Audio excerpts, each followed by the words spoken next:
Amin. Your presence I am. Your presence I am. Waiting for the King. Waiting for the kingdom come. In His name I find. In His name I find. In His name I find. In His name I see. I find. In His name I see. In His name I find. In His name I find the joy. In His name I find the joy I seek. Shalom, shalom, Bapak Ibu yang terkasih di dalam Tuhan. Hari ini kita berkumpul kembali ya bersama-sama dengan Jum Sema Adonai. Hari ini kita akan belajar topik yang sangat menarik sekali. Mungkin Bapak Ibu belum pernah mengikuti pelajaran ini ya, tetapi pelajaran hari ini akan mengedukasikan kita ya. Baik, saya menyapa Bapak Ibu dari New York. Saya percaya Anda di Indonesia saat ini waktu sudah larut malam, tapi saya menghargai sekali keinginan Ibu Bapak, ya Bapak Ibu untuk belajar tentang kebenaran firman Tuhan yang akan disampaikan oleh dosen kita yaitu Bapak Dedi Kurniawan. Saat ini Pak Dedi Kurniawan terpental lagi tapi tidak apa-apa, kita akan mulai langsung dengan acara kita ya. Doa akan dipimpin oleh saudara saya Bang Navape dan untuk Bang Navape kita persilakan untuk membawa doa pembukaan. Dipersilakan. Mari kita satu dalam doa. Suara saya terdengar? Terdengar sekali, jelas. Bapak yang di surga, terima kasih kalau pada malam hari ini di Indonesia dan pagi hari di Amerika, kami bisa berkumpul kembali untuk mendengarkan suara-Mu, mengetahui isi hati-Mu, agar kami menghadapi hari-hari yang semakin jahat ini, bisa bertambah kuat dan setia sampai pada akhirnya. Karena banyak sekali ujian, cobaan, godaan, bahkan hantaman bagi anak-anak Tuhan dimanapun berada, agar kami terhilang dari iman kepercayaan kami di dalam Kristus Yesus. Tapi malam hari ini, curahkanlah urapan-Mu, kuasa-Mu kepada kami, terutama hamba-Mu yang akan menyampaikan isi hati-Mu, agar apa yang disampaikan sesuai dengan apa yang Kau inginkan, agar kami semakin kuat dan bertahan dan terbebas dari jeratan ikatan dan juga penyimpangan-penyimpangan seksual. Terima kasih Bapa. Segala sesuatu yang kami pergunakan, baik alat-alat elektroniknya dan juga bahkan udara di sekitar kami, kami sepakat menutup bungkusnya dengan kuasa darah Yesus. Karena dengan kuasa darah Yesus, di situ ada damai sejahtera, sukacita, kelepasan, dan di mana ada kuasa darah Yesus, kuasa setan iblis manapun tidak bisa tembus perlindungan darah Yesus. Terima kasih Bapa. Kami serahkan sharing meeting kami hari ini di dalam tangan-Mu. Di dalam nama Yesus Kristus, nama yang penuh dengan kuasa dan mujizat, kami berdoa. Amin. Amin, amin. Terima kasih banyak untuk Brother Bang Navape ya, udah menyampaikan doanya kepada Tuhan dan terima kasih kehadirannya bersama-sama kami. Baik Bapak Ibu, bagi saudara-saudara yang baru pertama sekali mengetahui pengajaran dari Pendeta Dedi Kurniawan, saya akan men-sharekan profilnya supaya Bapak Ibu bisa mengetahui siapakah dia ya. Sebentar, ini saya akan sharekan ya. Wow, kenapa bisa hilang ya? Saya minta maaf sebentar teman-teman, ternyata profilnya sudah ketemu. Ya, Ini dia profil yang akan saya tampilkan.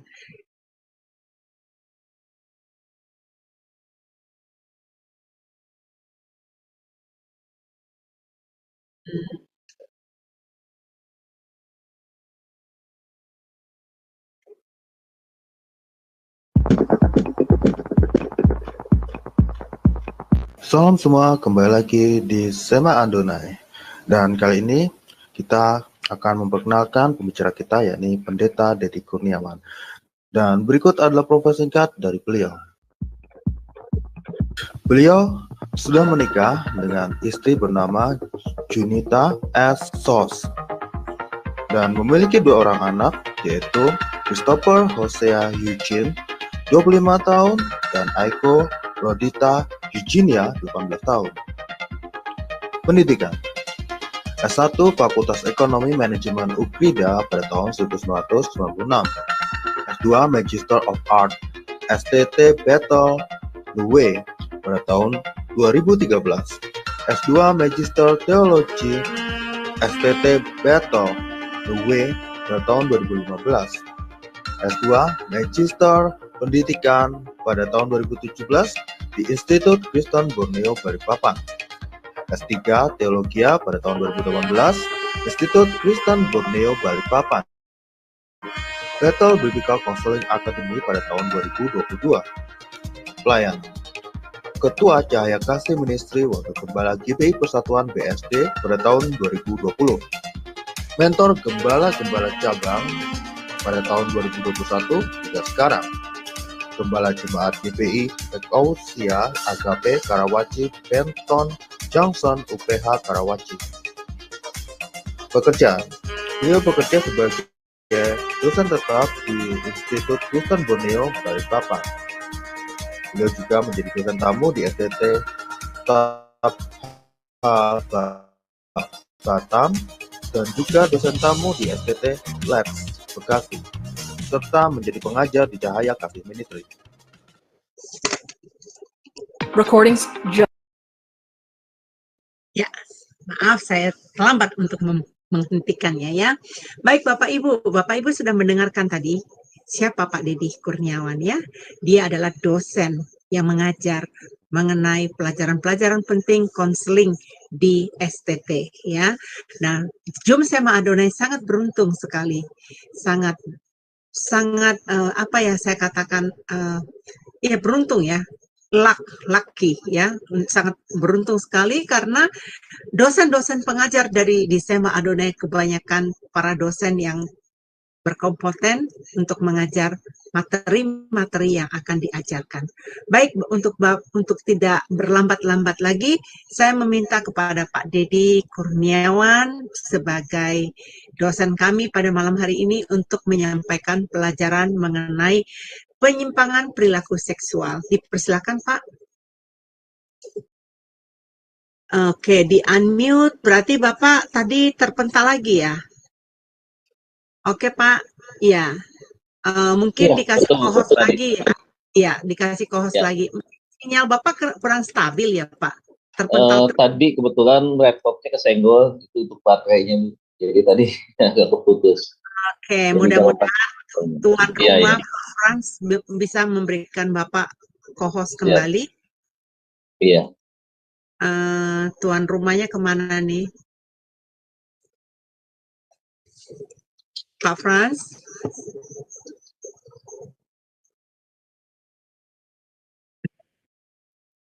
Oke, sudah kayaknya ya. Oke, silakan Pak. Kelihatannya udah dikasih sama Pak Frans. Oh belum ya? Kalau gitu saya akan ambil klaim hostnya dan saya kasih ke Bapak.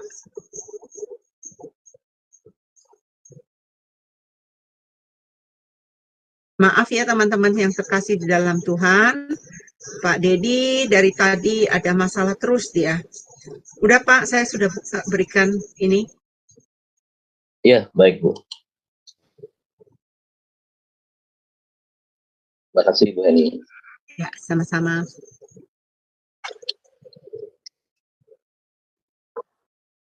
Nah, ya Bapak Ibu, selamat malam. Senang kali kita bisa jumpa kembali dalam seri yang pengajaran pastoral konseling. Malam hari ini kita akan membahas tentang satu topik yang sangat menarik sekali, yaitu berkaitan dengan penyimpangan-penyimpangan perilaku seksual. Mungkin Bapak Ibu Saudara bertanya, Pak, kita kan pelajarannya berkaitan dengan Alkitab. Kenapa kita membahas hal-hal demikian? Ya, justru kita harus membahas hal ini karena jujur saja Bapak Ibu ya, pelajaran ini adalah pelajaran yang sangat penting.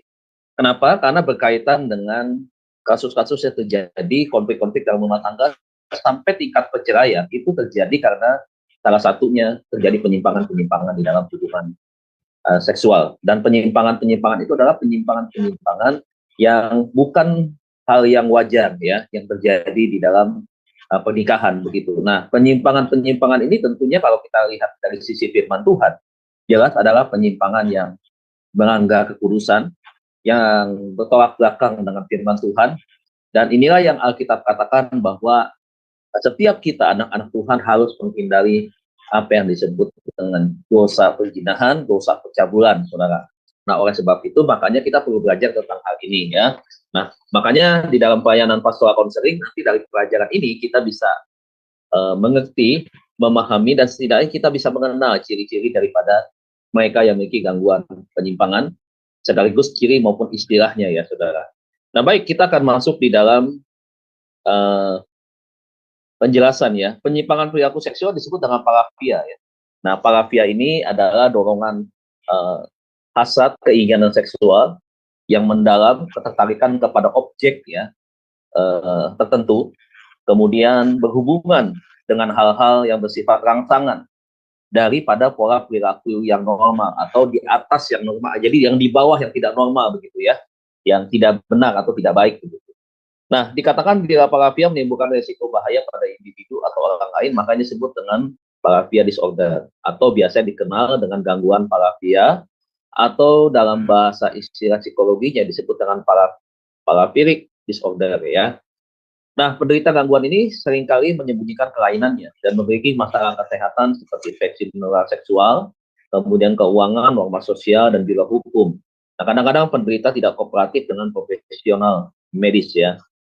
Nah, parafia sulit terdeteksi karena banyak penderita yang menutupi kondisinya karena malu. Bahkan beberapa penderita juga melakukan kekerasan seksual dan tidak melaporkan adanya parafia. Kebanyakan pasien dengan parafia memiliki lebih dari satu jenis penyimpangan seksual. Nah, tolong saudara amati, dikatakan bahwa orang yang punya parafia itu penyimpangannya bukan satu penyimpangan seksual atau hanya satu penyimpangan seksual, tidak, tetapi dia bisa punya penyimpangan-penyimpangan yang lain. Nanti kita akan pelajari. Nah, penderita parafia ini biasanya mulai mengalami fantasi seksual yang menyimpang tersebut sejak berusia 13 tahun ketika hormon seksual atau pertumbuhan tentang hormon-hormon seks itu mulai meningkat ya saudara ya. Yuk kita kenali lebih dalam tentang parafia berikut ini. Ya, parafia berasal dari bahasa Yunani, jika diterjemahkan satu persatu, para artinya pada sisi lain dan philos artinya mencintai. Jadi parafia dapat diartikan sebagai aktivitas seksual yang tidak pada umumnya atau mengalami penyimpangan seksual. Penyimpangan seksual tersebut merujuk pada perilaku seksual yang dianggap menyalahi aturan yang sudah ditetapkan hukum, agama, dan kebiasaan, termasuk fitrah akal sehat. Biasanya penderita parafia ini mengalami gangguan sosial sejak kecil, trauma masa kecil, dan faktor keluarga.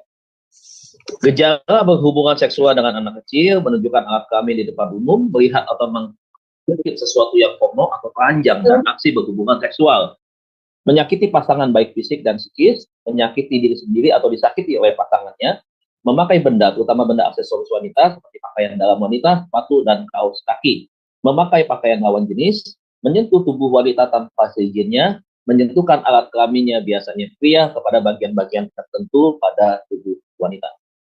Faktor risiko, pola asuh orang tua yang permisif, ibu yang terlalu dominan dalam pengasuhan, orang tua yang tidak memberikan pendidikan seks kepada anak, lingkungan bermain, belajar, dan masyarakat, pengalaman menjadi korban pemerkosaan atau pelecehan seksual. Terakhir adalah penggunaan alkohol dan obat. Nah, ini faktor risiko ya. Ayat-ayat Alkitab tentang pencabulan dan penyimpangan seks. Pencabulan, Kisah Rasul 15 ayat 20, 1 Korintus 5, dan seterusnya ya. Kemudian penyimpangan di dalam Amsal pasal 2, 16, 19, pasal 7 ayat 27, pasal 9 ayat 13 sampai 18, dan 1 Korintus, ini ayat-ayat firman Tuhannya, ya, tentang kegaguan, juga tentang penyimpangan perilaku seksual. Nah, menentukan diagnosis parafia bisa menggunakan manual DSM-5, ya. Apa itu? Diagnostic and Statistical Manual of Mental Disorder. Ya, ini salah satunya ya. Pedoman penolongan dan diagnosis gangguan jiwa atau disebutkan PPDGJ tingkat 3 dan ICD. Ya, apa itu? International Classification of Disease, ya. Perlu juga dianalisa apakah penderita mengalami gangguan pada masalah kesehatan secara bermakna atau gangguan kinerja lingkungan pekerjaan dan sosial atau bidang penting lainnya. Sekarang kita bahas tentang perilaku penyimpangan seksual yang pertama, nekrofilia. Apa itu nekrofilia? Nekrofilia itu adalah gangguan penyimpangan seksual di mana pelakunya adalah orang yang memiliki hasrat seksual yang begitu tinggi dan bentuk pelampiasannya atau penyaluran hasrat seksualnya itu dilakukan kepada mayat yang sudah meninggal, ya, tentunya kepada mayat-mayat wanita, ya. Jadi perilaku ini adalah perilaku yang memang orang tidak bisa deteksi karena kehidupan biasa dia normal sebenarnya. Tetapi saudaraku, dia punya penyimpangan perilaku dalam hubungan seksualnya dia itu adalah kepada mayat, ya. Jadi kalau kita lihat ada beberapa kasus, ya, beberapa waktu terjadi. Biasanya mereka ini mendapatkan informasi itu dari mana? Biasanya mendapatkan informasi itu lewat biasanya lewat tukang penggali kubur, ya, makam. Mereka bisa dapatkan itu. Nah, biasanya ketika mereka mau melakukan itu, kalau untuk dari kasus yang ada, kalau untuk wanita-wanita yang meninggalnya karena sakit, ya, bukan karena kecelakaan, ya, itu biasanya yang dimana itu menjadi target daripada si nekrofilia ini, ya. Jadi dia melakukan aksinya kepada wanita-wanita yang dia tahu, dia tanya, dicari identitas terlebih dahulu. Misalkan wanitanya masih muda, kemudian karena sakit dan seterusnya, sudah. Nah, bagaimana caranya? Biasanya memang agak sulit kalau untuk yang memakamkan jenazah itu menggunakan peti. Biasanya mereka agak sulit, ya. Seringkali mereka melakukan itu kepada orang yang dimakamkan, biasanya tidak menggunakan peti. Nah, kapan itu dilakukan? Biasanya dia di tengah malam, ya, menjelang pagi. Biasanya dia bisa melakukan itu ketika kuburannya masih baru, ya. Dia bisa menggali itu, kemudian dia mengeluarkan mayat itu dan dia menyubuhi di tempat. Dan dia bisa mendapatkan kepuasan itu di situ. Yang kedua, saudaraku, dia juga bisa melakukan itu, ya, ketika dia bisa saja, ya, bekerja sama dengan biasanya tukang mandi mayat di rumah sakit. Jadi mereka bisa melakukan itu. Nah, ada beberapa kasus yang terjadi adalah pernah pada waktu itu dia itu di rumah duka, saudaraku. Jadi di rumah duka ketika ada mayat yang datang gitu, ya, kemudian dimandikan dan seterusnya itu, nah dia bisa kerjasama itu dengan orang yang ngurus jenazah itu, dan kemudian dia melakukan hasrat seksualnya kepada mayat. Nah, bisa nggak ini terjadi, ya, dengan perilaku psikopat? Bisa terjadi, ya, psikopat.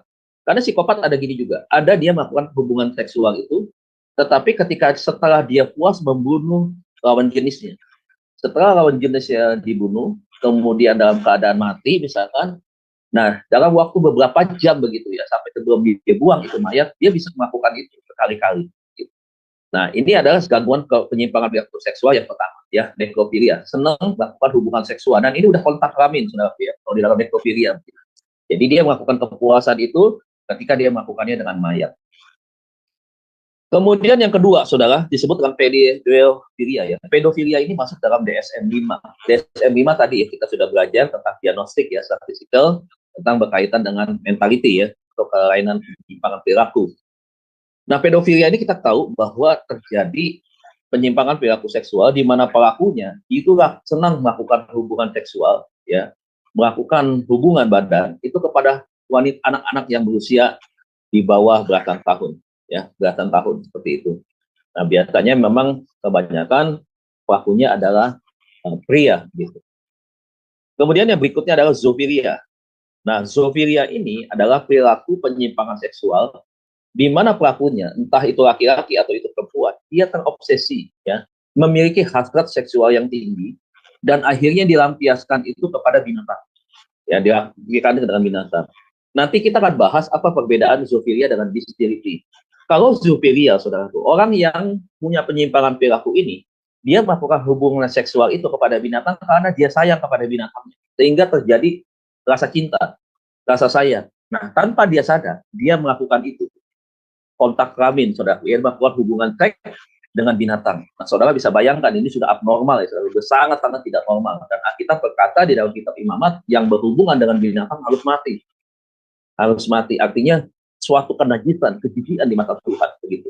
Ya, suatu pelanggaran bukan hanya moralitas, tetapi juga pelanggaran secara hubungan kepercayaan iman dengan Tuhan, begitu. Nah, jadi zoofilia itu adalah rasa cinta kemudian melakukan hubungan seksual. Saya selalu bilang kepada anak-anak kita di rumah, ya, Bapak Ibu, kalau Anda orang yang aktivitas setiap hari jalan di rumah, Anda memberikan kepada anak Anda, ya, entah itu anjing, ya, biasanya anjing, ya, anjing, kucing, begitu ya, untuk bermain-main misalkan, menemani anak kita di rumah. Ya, hati-hati Bapak Ibu. Ketika dia kunci pintu di kamar, dia berduaan dengan binatang di sana, karena dia sayang itu binatang, kemudian lawan jenis, mungkin anak kita bisa saja perempuan, atau anak kita bisa saja laki-laki, kemudian hewannya itu juga beda jenis, gitu ya. Misalkan dengan yang anak laki, misalkan hewan peliharaannya betina. Kemudian yang perempuan, misalkan hewan peliharaannya jantan. Udahlah, hati-hati ketika anak-anak di bawah usia belasan tahun, ketika dia nyaman tidur dengan hewan, kemudian tanpa dia sadar, ya, ada gerakan-gerakan dan namanya binatang, saudaraku, ya. Kalau binatang yang jantan itu kadang-kadang ada libido tertentu, kan, ada keinginan. Mohon maaf aja, kadang-kadang anjing nih punya libido tinggi, ya, terhadap ingin kawin misalkan gitu. Saudara bisa lihat kaki kita aja nih, laki-laki kadang-kadang dia bisa melakukan itu, ya, gerakan-gerakan ingin kawin seperti itu. Nah, kalau misalkan kita nggak awas ya, kita satu kali bisa saja Bapak Ibu, ya, bisa saja anak-anak kita nih, ketika tersentuh pada bagian-bagian tertentu, ya, menimbulkan rangsangan tanpa dia sadar, dia bisa melakukan itu. Apalagi seperti kucing, anjing, ya, yang suka menjilat-jilat seperti itu. Nah, makanya mesti hati-hati. Jangan pikir ketika kita kasih hewan peliharaan, karena anak kita senang, kemudian kita, karena kita mampu, kita berikan saja, kita terlalu sibuk di rumah. Begitu. Kita jarang ketemu dengan anak, pulangnya malam, anak tidak tidur. Bahkan tidur ditemenin oleh binatang peliharaan itu. Hati-hati, bisa terjadi seperti itu. Ya, berkembang lama-lama, seiring perkembangan hormon seksualnya dia naik terus, ya, dengan usia sampai belasan tahun, ya, bisa saja terjadi hal-hal yang demikian. Jadi mesti hati-hati. Nah, zoofilia itu juga bisa terjadi kepada orang yang tertutup sebenarnya. Tertutup, ya, tetapi orang ini mungkin nggak berani mengutarakan sesuatu kepada perempuan, tidak berani. Tapi dia sebenarnya dia normal. Dia normal sebagai laki-laki, dia punya keinginan hasrat seksual, tetapi, saudara, ya, dia tidak mau untuk mengungkapkannya. Satu kali ketika di Lampung terjadi sebuah kasus, ya, sudah beberapa tahun yang lalu, ketika ada seorang keluarga, ya, di mana pada waktu itu keluarganya adalah ibunya sudah meninggal, jadi tinggal papa, ayahnya dengan 3 anak. Kakak kedua itu perempuan, kakak pertama laki-laki, yang ketiga itu adiknya adalah laki-laki. Nah, kakak perempuan yang ini, anak nomor 2-nya ini, dia punya kecelakaan mental. Anaknya cantik, tubuhnya bagus, ya, putih bersih, ya, pokoknya seperti itu. Nah, akhirnya satu kali apa yang terjadi? Dimulai dari incest. Jadi papahnya ini nafsu melihat anaknya ini. Karena anaknya punya kecelakaan mental, akhirnya terjadi pelecehan seksual awalnya. Ketika terjadi pelecehan seksual, anak ini kan namanya anak kecelakaan mental, dia tidak cerita, saudara, dia menutupi tentang hal itu. Satu kali, saudara, waktu dia melakukan hubungan pelecehan seksual si bapak ini terhadap anaknya, saudara, abangnya yang paling besar ini ngelihat. Waktu abang ini ngelihat, apa yang terjadi? Akhirnya si adiknya ini yang nomor 2 ini juga akhirnya menjadi bagian daripada abangnya. Nah, waktu abangnya melihat satu kali, waktu abangnya melihat itu, kemudian abangnya melakukan itu, dan dia melakukan hubungan badan, dia memperkosa adiknya. Satu kali adik yang paling kecil melihatnya, mengintip dia, lihat seperti itu. Nah, waktu adiknya melihat seperti itu, adiknya punya keinginan hasrat untuk melakukan hal yang sama. Tetapi apa yang terjadi? Dia tidak mau melakukan itu. Akhirnya kemana dia lakukan itu? Karena tidak ada keberanian. Dia lakukan itu kepada binatang, kepada kambing yang ada yang dia pelihara oleh bapak. Jadi saudara lihat nih, bobroknya sebuah keluarga. Ya, ketika itu pertama kali terjadi, saudara, itu efeknya besar. Kita lihat ya, efeknya besar. Ya, akhirnya adiknya melakukan zoofilia. Dia tidak berani untuk meniduri kakaknya, tetapi akhirnya dia tiduri adalah zoofilia. Nah, kenapa dia bisa begitu? Sebenarnya ada bisa saja kita menilai adiknya ini zoofilia dan juga bestiality. Kenapa itu menjadi bestiality? Karena itu tadi, saudaraku, dia tidak ada cinta dengan kambing, si adiknya ini, karena keterpaksaan, butuh penyaluran. Nah, penyaluran itu kepada siapa? Kepada sesuatu yang tidak normal. Saudara, tahun lalu saya melayani di Cirebon. Ya, melayani di Cirebon. Ya, tapi nanti saya cerita lah ya. Melayani, ada seorang anak muda bicara dengan saya. Oke, yang berikutnya adalah voyeurisme. Apa ini voyeurisme? Voyeurisme adalah penyimpangan perilaku seksual, masuk di dalam DSM-5 kategorinya. Nah, itu adalah kebiasaan seseorang, khususnya kebanyakan laki-laki ini, kebiasaan untuk mengintip, saudara. Kebiasaan untuk mengintip. Nah, voyeurisme ini, saudaraku, itu punya penyimpangan-penyimpangan yang begitu banyak. Biasanya ada yang suka mengintip orang yang berhubungan badan, ada yang suka mengintip orang yang berganti pakaian, ada yang suka mengintip wanita yang mandi, saudaraku. Ya, dan sekarang muncul lagi dengan parsialnya. Jadi voyeurisme plus parsialnya, apa itu? Jadi setiap orang yang melakukan hubungan badan dan yang mandi, sudah itu direkam menggunakan itu handphone, ya, media-media audio, video, ya, itu direkam seperti itu. Nah, voyeurisme ini banyak sekali terjadi. Voyeurisme sekarang ini sudah masuk ke masyarakat lewat umum, ya. Lewat apa? Toilet-toilet umum, saudara. Pertama kali terjadi di Jepang, ya. Jepang masyarakatnya banyak sekali yang menderita penyimpangan perilaku seksual.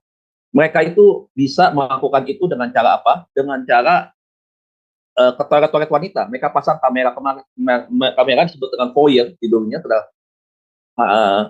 apa kamera ya namanya? Spy cam kamera. Ya, tidak tahu. Nah, ini kan mesti hati-hati toilet umum nih, saudara. Nah, mereka taruh itu kemudian mereka rekam. Sekarang itu bisa dipakai jarak jauh. Jadi itu on terus kameranya, dari HP itu bisa dikendalikan. Jadi ini mesti hati-hati nih, ya. Nah, itu voyeurisme yang seringkali terjadi. Senang sekali untuk mengintip. Nah, kemudian voyeurisme juga bukan hanya mengintip wanita yang dalam keadaan tanpa busana misalkan, ya, sedang mandi atau ganti pakaian di ruang-ruang ganti pakaian, ruang kolam renang. Jadi ke kolam renang belum lama ya ketika terjadi di Ancol. Kemudian juga adalah yang disebut dengan pengambilan gambar ya kepada perempuan-perempuan yang menggunakan rok mini, ya, divideokan begitu. Ada yang bentuk video, ada yang bentuk foto. Nah, itu masuk di dalam voyeurisme. Jadi gangguan penyimpangan perilaku seksual yang tidak wajar dengan cara seperti itu. Yang repotnya lagi, saudaraku, yang paling parah voyeurisme itu, ini banyak sekali tingkatannya nih. Jabarannya banyak sekali nih, Bapak Ibu. Yang saya terangkan ini nggak mungkin cukup di dalam waktu 1 jam ya tentang voyeurisme. Penyebabnya apa, dampaknya apa begitu. Nah, voyeurisme ini yang sudah hari terjadi adalah yang paling parah adalah dia, mohon maaf saudaraku ya, kalau yang sudah parah dia paling senang sekali itu, ya. Ini mohon maaf ya, mereka panggil pria lain yang ada di luar untuk berhubungan badan dengan istrinya. Istrinya dijadikan objek. Kemudian dia senang untuk menonton, dia mengintip, saudara. Saudara bisa bayangkan penyimpangan perilaku yang betul-betul amat menjijikkan. Ya. Bayangkan saudaraku, istrinya saja bisa dijadikan objek. Disuruh dengan berhubungan dengan orang lain, dia bayar orang lain, dan dia videokan, dan dia tonton di edit. Mengerikan sekali, saudara. Ya. Jadi kalau kita masuk ke dalam dunia pornografi hari-hari ini, pornografi tidak hanya bicara soal film, laki-laki dan perempuan saja. Tetapi sekarang di dalam pornografi, terjadi sekali banyak hal-hal seksual yang begitu menyimpang, dan itu banyak sekali peminatnya, Bapak Ibu. Jadi sangat mengerikan sekali ya, dalam hal ini. Nah, voyeurisme kenapa bisa terjadi? Salah satunya kadang-kadang kalau kita punya anak laki-laki, Bapak Ibu ya, tolong ya kalau mamahnya ganti pakaian atau mandi begitu ya, tolong anak dijauhkan. Memang jangan berpikir anak masih kecil, usia 4 tahun, 3 tahun. Apa yang dia lihat itu menimbulkan rasa penasaran dia terbaru. Apa yang dia lihat itu bisa terekam di dalam alam bawah sadar dia. Hati-hati dengan alam bawah sadar. Ketika satu kali dia melihat momen itu, ada ketertarikan pada diri dia ingin cari tahu. Zaman sekarang mau cari tahu gampang sekali di internet, di handphone yang kita pegang gampang sekali, Bapak Ibu. Jadi kita mesti hati-hati sekarang. Kadang-kadang juga anak sama pembantu. Kadang-kadang pembantu nggak mau repot. Kadang-kadang bisa mandi sama pembantu. Pembantunya perempuan, anaknya laki-laki misalnya. Atau dibiarkan anaknya laki-laki dengan cicitnya mandi bersamaan seperti itu. Saudara, apa yang dia lihat? Karena sesuatu yang berbeda begitu. Nah, ini bisa menjadi sesuatu hal yang dia senang begitu.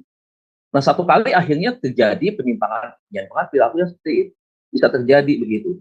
Termasuk juga, mohon maaf ya, makanya kenapa orang tua, mama dan papa harus tidur walaupun anak masih kecil, sebaiknya di kamar sendiri, jangan digabung. Begitu. Sebab kalau sampai ya aktivitas rutin hubungan suami istri terlihat oleh anak, terendus dan terintip oleh anak, ya ini nanti akan berbahaya secara kejiwaan ini anak. Makanya jangan anggap sepele Bapak Ibu, jangan anggap sepele. Jangan hal-hal yang sepele ini kita biasakan, tetapi itu akhirnya menjadi dosa yang sangat menjijikkan di mata Tuhan. Ya, nah ini yang harus kita tahu tentang voyeurisme. Jadi kebiasaan-kebiasaan voyeurisme ini baik yang jadi ya suka ngintipin dari bawah rok ya wanita ya anak sekolah itu lewat handphone, bahkan juga di tali sepatu ada kamera kecil itu ya pakai kabel, kemudian dia taruh di bawah sepatu, kaki masuk lewat bawah. Nah, itu bisa terjadi. Bapak Ibu, mohon maaf ya kalau mungkin agak bahasanya mungkin bahasa yang sedikit memang berkaitan dengan hal-hal yang seperti ini begitu. Nah, saya berusaha untuk tidak menggunakan bahasa-bahasa yang agak sedikit lebih lembut, tetapi memang kadang-kadang agak susah juga karena memang ya inilah berkaitan dengan penyimpangan seksual, hal-hal yang bersifat dengan masalah seks. Jadi memang hal-hal ini yang memang harus saya sampaikan. Tentunya juga walaupun ada beberapa hal yang saya alihkan, tetapi juga bahasanya mungkin dan pengertiannya memiliki hal yang sedikit mungkin kurang nyaman begitu ya. Kemudian yang berikutnya ada exhibitionis ya, DSM-5 ya. Apa itu exhibitionis? Biasanya gangguan penyimpangan perilaku seksual di mana pelakunya senang memamerkan, mempertunjukkan alat vitalnya. Dan mereka tidak pikir panjang Bapak Ibu. Nah, kan kita belajar gangguan kepribadian kan. Di gangguan kepribadian itu mereka bertindak dulu baru mikir. Beda dengan kita yang normal. Kita berpikir dulu, kita baru bertindak. Yang tidak normal, pikiran nanti dulu, actionnya dulu, resiko belakangan. Begitu. Nah, exhibitionis juga begitu. Mereka menunjukkan ya bagian-bagian alat kelamin mereka di depan umum. Biasanya adalah laki-laki kepada perempuan. Nah, ini sering terjadi ya ketika ada di taman, di tempat-tempat yang sepi gitu, mereka menunjukkan seperti itu. Dan si pelaku itu merasakan kepuasan seksual yang tinggi ketika dia bisa memperlihatkan itu kepada lawan jenisnya. Tentu saja saudaraku, di satu pihak si korban, si wanita ini akan mengalami tekanan psikologis yang tidak ringan tentunya, yang cukup berat ya, akan menimbulkan ketakutan begitu. Mungkin juga menuju kepada trauma itu akibat peristiwa yang seperti itu. Nah, ini terjadi ya, di salah satu contoh ya di sebagian ada masuk berita ya. Sebenarnya beberapa ini ada banyak cerita, tapi kebetulan saja saudaraku saya masukkan ya beberapa hal yang memang saya sudah ada datanya begitu. Nah, exhibitionis ini bisa terjadi karena apa? Ya karena itu tadi ya penyimpangan perilaku seksual yang dianggap ketika dia bisa memperlihatkan itu menjadi ketenangan buat dia. Nah, banyak sekarang hari-hari ini ya saudaraku ya, pelaku penyimpangan exhibitionis ini itu bukan hanya laki-laki, tetapi juga perempuan, saudaraku. Ya, kalau saudara lihat ada peristiwa di satu kali, saudara, ada yang namanya handuk merah ya, handuk merah atau handuk apa, perempuan merekam itu, kemudian dia panggil sopir driver ya, driver ojek kalau nggak salah, kemudian disuruh antar barangnya masuk ke dalam kamar, kemudian dia lepas handuknya, saudara. Kemudian dia senang sekali pada waktu itu. Dia, itu ketakutan si ojolnya. Senang sekali. Nah, kalau udah seperti ini, saudara, ya ini adalah bentuk penyimpangan menyimpang begitu. Entah laki-laki, sekarang perempuan juga mengidap hal seperti itu, saudaraku. Nah, anak kecil juga hati-hati, saudaraku ya. Hati-hati kalau misalkan dia buang air kecil, ajarkan dia untuk di tempatnya dengan baik. Jangan di depan umum, di pinggir jalan. Memang masih kecil, saudaraku. Tetapi ketika dia atau obsesi sesuatu, misalkan ketika dia buang air kecil di jalan begitu, misalkan dia melihat wanita ya lawan jenis begitu ya, kemudian dia merasa ketika dia bisa memperlihatkan itu, kemudian dia merasa senang, dia tidak merasa malu di sana. Hati-hati Bapak Ibu ya, nanti akan menyebabkan satu kali ketika dia besar dia akan memiliki gangguan perilaku penyimpangan seksual dengan exhibitionis ini. Jadi mesti hati-hati juga di dalam hal yang kecil, kita harus lebih banyak kita berpikir sekarang ya untuk jangan ceroboh di dalam bertindak. Nah, untuk pelaku exhibitionis susah agak nyebutnya, tidak Betawi, exhibitionis ini, saudaraku ya, sekarang banyak sekali mereka dipakai ya sebagai agent, bukan agent, tetapi mereka model-model untuk foto-foto porno, saudara ya. Karena mereka nyaman tuh di dalam hal seperti itu. Mereka tidak malu-malu, saudara, di depan umum gitu ya, di depan umum, walaupun nggak ada yang nggak belak-belakan begitu, tetapi mereka bisa membuka baju gitu. Terakhir kali kita lihat Siska ya, Siska yang sempat dipenjara beberapa tahun, dia itu eksibisionis tuh, ya, gangguan perilaku penyimpangan seksualnya. Siska double E kalau nggak salah, waktu itu sempat dibawa ke Deddy Corbuzier juga untuk diwawancara. Nah, dia punya gangguan perilaku penyimpangan seksual seperti itu. Ketika di supermarket dia bisa memamerkan anggota tubuhnya dia, kemudian di pinggir jalan dia bisa pamerkan seperti itu, bahkan di tengah-tengah saat apa ya, seperti sawah begitu, dia tanpa busana difoto, divideokan begitu, seperti itu. Nah, kenapa dia nyaman kok? Dia kok tidak merasa risih, malu gitu, atau merasa direcehkan gitu? Enggak, ya karena dia punya gangguan kepribadian seperti ini. Karena dia punya gangguan perilaku penyimpangan seksual, makanya bisa dijadikan objek untuk mendapatkan uang begitu. Dia bisa mencari uang dengan cara yang seperti itu. Kalau saudara lihat ya dunia kita sekarang hari-hari ini, ya ada hal yang seperti ini yang sangat mengkhawatirkan gitu. Oke, itu. Kemudian yang berikutnya ya. Nah, disebut dengan SS atau sadisme sexuality, DSM-5. Saudara bisa bayangkan nggak kalau ini suami istri terjadi di dalam pernikahan Kristen? Ada nggak yang begini? Ada, Bapak Ibu, ada. Jangan dipikir ketika ada di gereja, semua orang tuh nggak punya penyimpangan perilaku. Ada saja, walaupun presentasenya mungkin tidak banyak, tidak besar, tetapi mereka punya penyimpangan perilaku. Begitu. Makanya kenapa hal ini penting kita pelajari. Doktrin bagus kita belajar. Mengajarkan tentang hal-hal yang lain sangat bagus. Tapi jangan dilupakan. Selalu saya tekankan. Pastoral counseling itu adalah pelayanan untuk penyembuhan.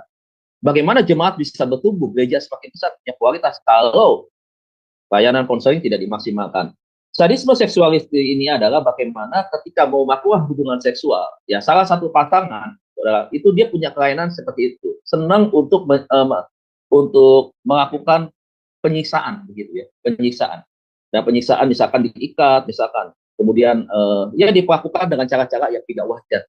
Nah, ketika dia merasa sudah tidak berdaya, misalkan dia mulai timbul hasrat seksualnya untuk melakukan hubungan seks begitu. Tetapi sebelum dilakukan dengan cara-cara yang seperti ini.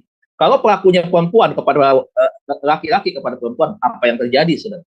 Ya, nah itu kan sangat-sangat menderita ya si perempuan begitu.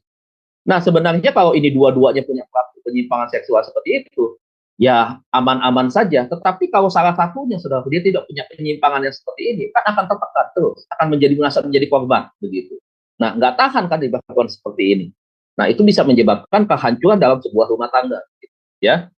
Jadi ini hati-hati ya. Misalkan orang sebelum melakukan hubungan seksual yang punya pelaku ini, dia bisa menjamak ya rambut daripada si pasangannya, kemudian mengikat, melakukan hal-hal yang tidak pantas begitu. Itu masuk di dalam seksual sadisme, ya.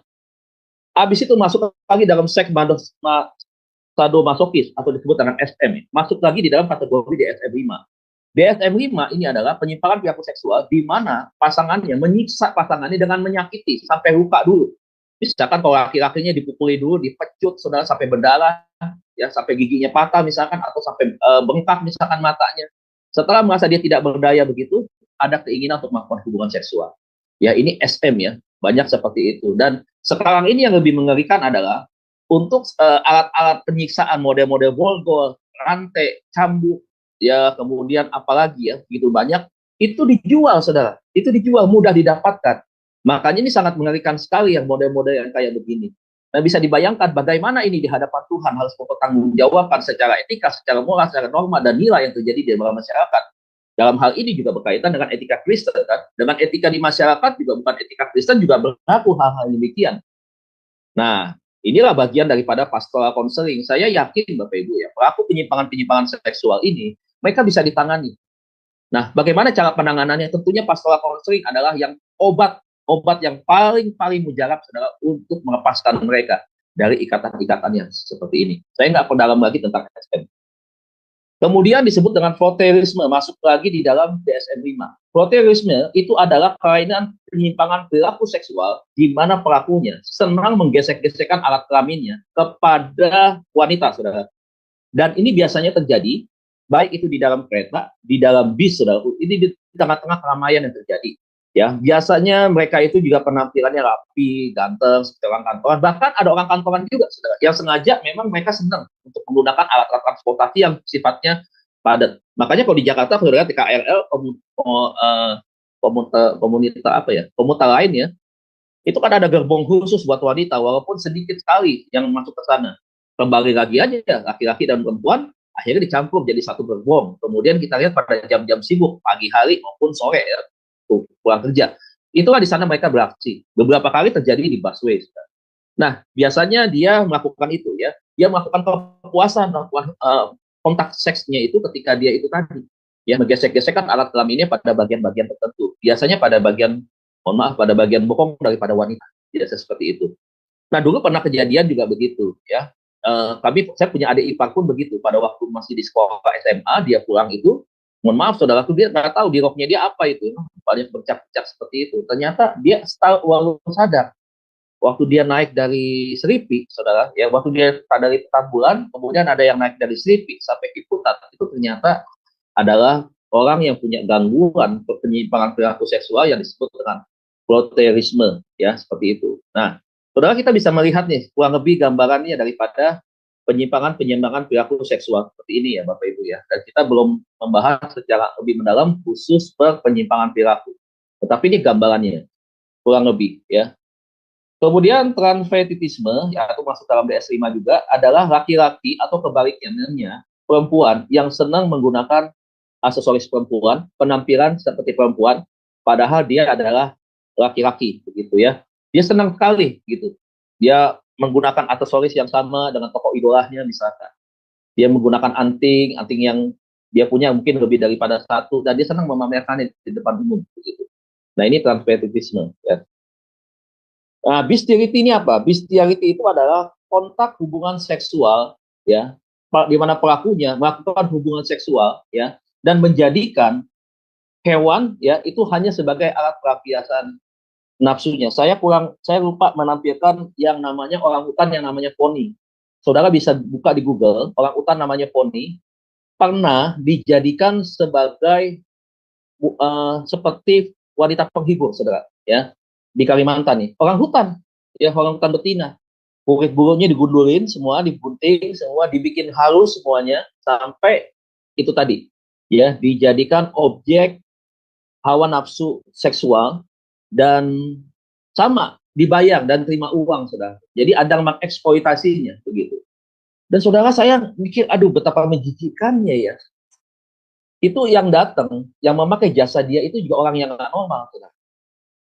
Mengerikan sekali, ini lebih parah daripada Sodom dan Gomora. Kita hanya terfokus kepada LGBT sebenarnya hari ini. Walaupun LGBT masuk di dalam penyimpangan perilaku seksual. Tetapi saudaraku, ini lebih sangat-sangat menjijikan sekali. Jadi bestiality ini dia mendapatkan kepuasan seksual ya dengan cara berhubungan kontak fisik dengan hewan ya. Kemudian setelah itu sudah selesai, tidak ada rasa cinta, itu bestiality. Kalau zoofilia itu ada rasa cinta gitu, ada rasa cinta. Nah, jangan juga kita mencurigai ada orang yang tidak menikah tetapi pelihara hewan banyak, itu juga tidak baik, nggak boleh saudara ya kita mencurigai seperti itu. Tetapi kita juga perlu waspada, hati-hati kecintaan yang berlebihan. Ketika orang normal punya hasrat seksual, ya akhirnya tidak ada pasangan yang sesama, misalkan begitu, yang memang Tuhan izinkan, misalkan di dalam hubungan pernikahan yang jelas, begitu, akhirnya bisa melakukan hasratnya kepada bentuk-bentuk penyimpangan kepada yang tidak lazim, begitu. Nah, saya ketika di Cirebon, ada seorang anak muda ketika saya mengajar tentang bentuk-bentuk penyimpangan perilaku seksual sebenarnya, tiba-tiba ada yang datang kepada saya tanpa malu-malu. Saya salut banget dengan itu anak. Dan dia cerita, saudara. Dia cerita kepada saya bahwa, Pak, saya Bapak tunjuk. Yang tadi Bapak jelaskan, dia bilang gitu. Dia mesti cerita sama saya. Nah, dia punya penyimpangannya seperti itu. Dengan cara apa? Dia beli ayam, Pak, Bu. Jadi melalui ayam. Jadi kalau ayamnya sudah sampai mati, gitu, mati lemas, akhirnya dia potong ayamnya, dia masak. Jadi dia beli ayam sekitar 40.000, 50.000, begitu ya. Kalau hasrat seksualnya dia memuncak, ya dilakukan dengan cara itu. Ya. Jadi yang selama ini kan kita hanya berpikir penyimpangan seks itu kan, hasrat seks itu kan biasanya lewat masturbasi dan onani begitu kan. Ternyata bukan itu, Bapak Ibu. Bisa juga dilakukan kepada hewan, ya, bisa dilakukan. Nah, itu tadi masalah yang kita kembali kepada Kalimantan tadi, ya, melakukan yang namanya poni, itu adalah salah satu yang disebut dengan bestiality. Ya, dan pelakunya itu pelaku yang nggak normal juga itu, yang memakai jasa dia. Nah, jadi satu kali saya bicara lagi kembali kepada anak yang di Cirebon ini, saya bilang, ya saya sudah bertobat, tapi Pak, saya udah nggak gitu. Ya udah, kita ajak, kita arahkan, kita doakan pelepasan, dan kita ikuti tahapan-tahapan ya di dalam kebiasaan-kebiasaan yang lama itu, supaya memang betul-betul putus, ya diputus, tidak ada lagi ya bibit-bibit yang sisa di dalam dirinya dia. Kalau kita berbicara tentang pohon yang kita potong, akarnya betul-betul harus kita bersihkan, kita cabut, jangan ada akar yang tertinggal, karena itu bisa membangun kembali ya pohon yang baru begitu. Jadi kita bereskan itu semua, kita putuskan. Nah, ini bestiality. Jadi mesti hati-hati ya, hati-hati. Nah, fetitisme ini ada dua. Fetitisme ini adalah gangguan kejiwaan, ya udah masuk gangguan kejiwaan ya, di mana pelakunya senang sekali mengkoleksi dan mengumpulkan dengan cara mencuri, ya itu yang berkaitan dengan apa yang dimiliki oleh perempuan. Misalkan sepatu, mohon maaf pakaian dalam, ya satu set pakaian dalam itu ya, kemudian baju bisa diambil, saudara. Nah, makanya saudara kita bisa melihat ada kasus-kasus ada pencuri yang mengambil pakaian dalam dari jemuran misalkan begitu. Nah, saya seringkali bilang kepada teman-teman semua nih, kalau misalkan di kereta atau di mana kita ketemu orang proteorisme dan fetitisme ini, saudaraku, jangan dah, tolong dah, kalau menurut saya jangan diteriaki, saudara. Takutnya nanti dia ditangkap massa, digebukin sampai mati, saudaraku ya. Kasihan sebenarnya. Ya, kasihan. Kenapa saya katakan demikian? Bukan berarti saya mendukung. Karena orang ini harus diperbaiki. Orang ini adalah orang yang harus dilayani. Jadi bukan dihakimi dan dibunuh sampai mati. Kalau dia dibunuh sampai mati, dia kesempatan dia untuk bertobat. Lalu saya bilang kepada teman-teman mungkin yang pernah mengalami itu, supaya jangan teriak, lebih baik Anda menyingkir, lebih baik Anda berbalik, memarahi, atau bagaimana caranya begitu. Tapi jangan sampai diteriaki. Kalau diteriaki, habis sebenarnya. Itu orang, kasihan. Karena kebanyakan juga, pelaku ini juga bukan hanya anak-anak muda, tetapi juga ada bapak-bapak, usia-usia lanjut. Ya, bisa punya gangguan penyimpangan perilaku seksual seperti itu. Nah, fetitisme itu ada dua. Jadi di caranya adalah, yang pertama, dia curi pakaian dalam perempuan, ya, kemudian dia bawa ke satu tempat, kemudian dia berfantasi dengan onani, kemudian dia berfantasi seksual seperti itu. Nah, setelah itu, saudaraku, ya kalau dia curi yang tipe yang pertama nih, dia simpan itu, dia koleksi. Entah dia curi di mana lagi, besok dia cari lagi. Biasanya dia banyak bekerja, ya, melakukan itu di tempat kos-kosan wanita biasanya. Dan saudara juga mesti hati-hati, biasanya penjaga-penjaga kos laki-laki juga ada yang punya penyimpangan yang seperti ini. Begitu. Apalagi suka menitip pakaian yang kotor, itu misalkan ke laundry lewat penjaga-penjaga kos tadi, ya. Oke, itu fetitisme yang pertama. Yang kedua, dia melakukan pencurian itu kepada apa yang dimiliki oleh perempuan tadi ya. Kemudian dia kembalikan lagi, dia tidak koleksi. Begitu. Dia kembalikan satu kali, dia bagaimana caranya dia kembalikan. Tetapi hanya untuk dijadikan sebagai alat pelampiasan hawa nafsunya dia saja, begitu. Ya, makanya ini kembali lagi. Pak, kenapa Pak orang bisa fetitisme begitu? Jujur aja nih Bapak Ibu ya, jujur. Pakaian dalam wanita itu punya daya tarik. Ada transfer spirit nih, kalau Bapak Ibu percaya atau tidak percaya. Kenapa? Pakaian dalam pria dengan pakaian dalam wanita itu beda. Wanita itu ada banyak kombinasinya, ya. Ada banyak hal-hal yang menciptakan dari nilai estetika, keindahan misalkan, ya, dari motif dan seterusnya. Tetapi tanpa disadari sebenarnya untuk lawan jenis, ya, apalagi buat mereka yang punya hasrat seksual tinggi, ya, itu bisa menimbulkan imajinasi, fantasi yang membuat dia rasa penasaran. Keinginan untuk dia pengen punya sebenarnya dari awal. Tetapi akibatnya, saudara, bukan hanya itu. Ada keinginannya dia untuk dia bisa, mohon maaf, menikmati wangi aroma tubuh perempuan, misalkan seperti itu. Dan daya seksualnya itu akhirnya muncul di dalam dirinya dia. Akhirnya apa yang terjadi? Dia melakukan onani. Seperti itu. Ya, jadi ini fetitisme. Makanya mesti hati-hati. Tadi lagi saya bilang, kalau bawa anak laki beli pakaian dalam perempuan, wanita, sebaiknya disingkirkan dulu dah.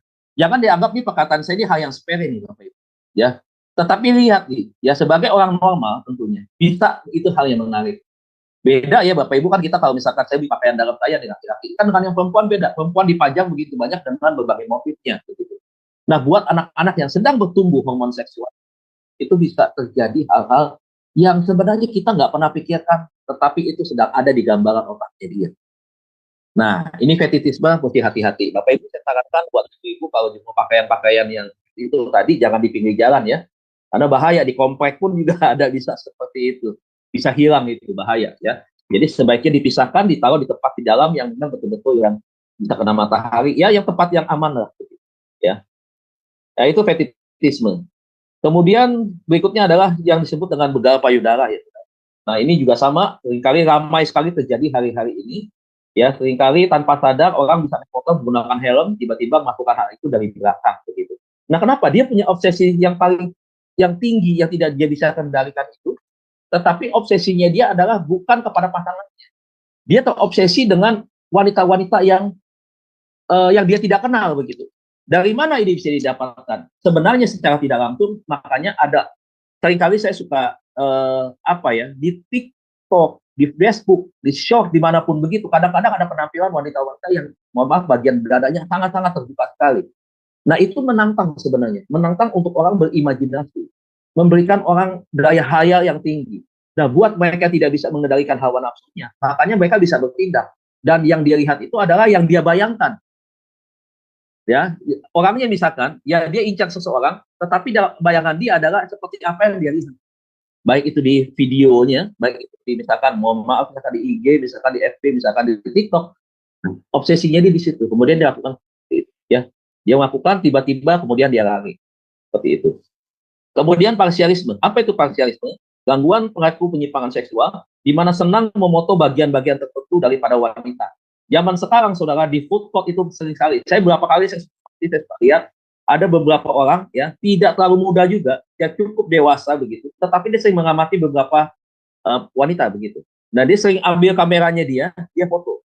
Nah, biasanya saudara yang menjadi bagian dia adalah ya bagian dada, kemudian bagian bokong ya sampai betis misalkan, itu dia foto, kadang dia rekam. Nah, di handphonenya dia biasanya kalau parsialisme ini biasanya dia expose. Yang pertama itu dia expose, yang tipe pertama tuh dia expose, dia share, entah itu di mana, di media sosial, tadi Twitter kan atau di mana kan, dia share itu. Yang kedua adalah dia koreksi, begitu.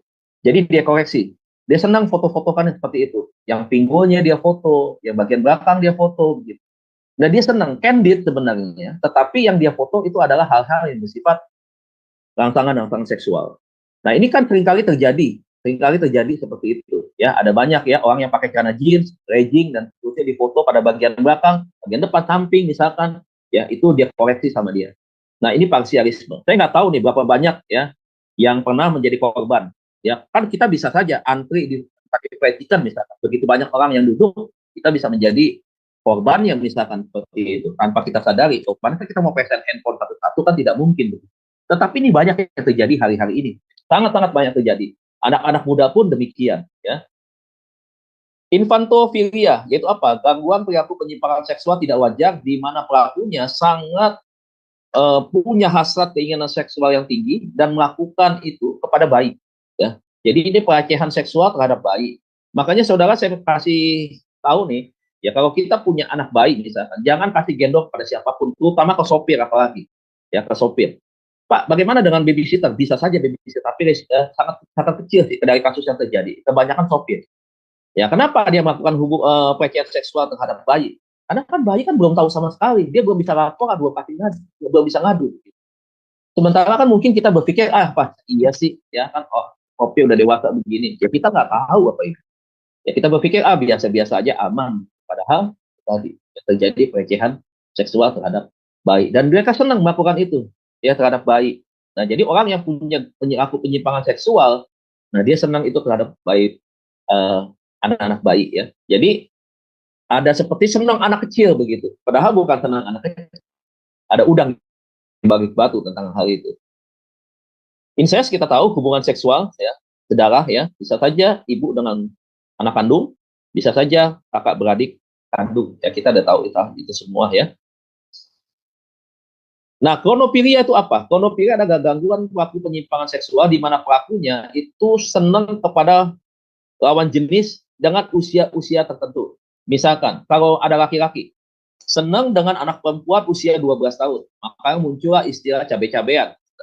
Muncul lagi senang dengan anak yang 18 sampai 25 tahun atau 15 sampai 18 tahun.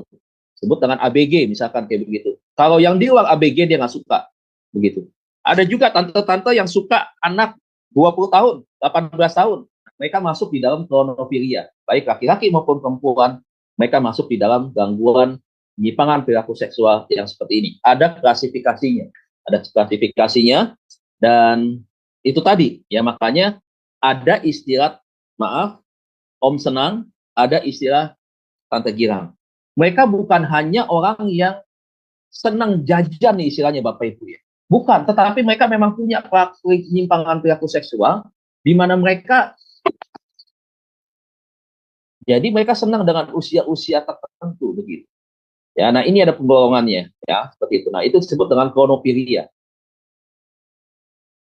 Nah, Bapak Ibu saya nggak bisa jelaskan semua karena waktu, tapi ada yang saya akan tekankan kemarin berkaitan dengan apa yang saya janjikan ya, dengan pembahasan berikutnya tentu. Ya, kronofilia ini, saudara, itu terbagi menjadi 4. Disebut dengan pedofilia, masuk di dalam kronofilia, kemudian hebefilia, ya, prevensi seksual terhadap anak-anak yang baru saja puber, ya.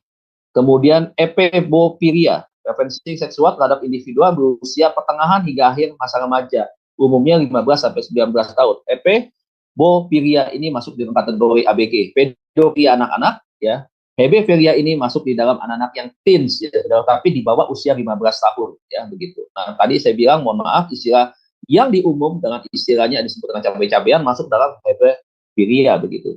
Nah, kalau masuk dalam telefilia, itu preferensi seksual terhadap individu yang sudah dewasa. Kalau sudah dewasa, kita tahu 30 sampai dengan 40 tahun, atau mungkin sekitar 25 sampai dengan 30-40 tahun, ya, 40 tahun.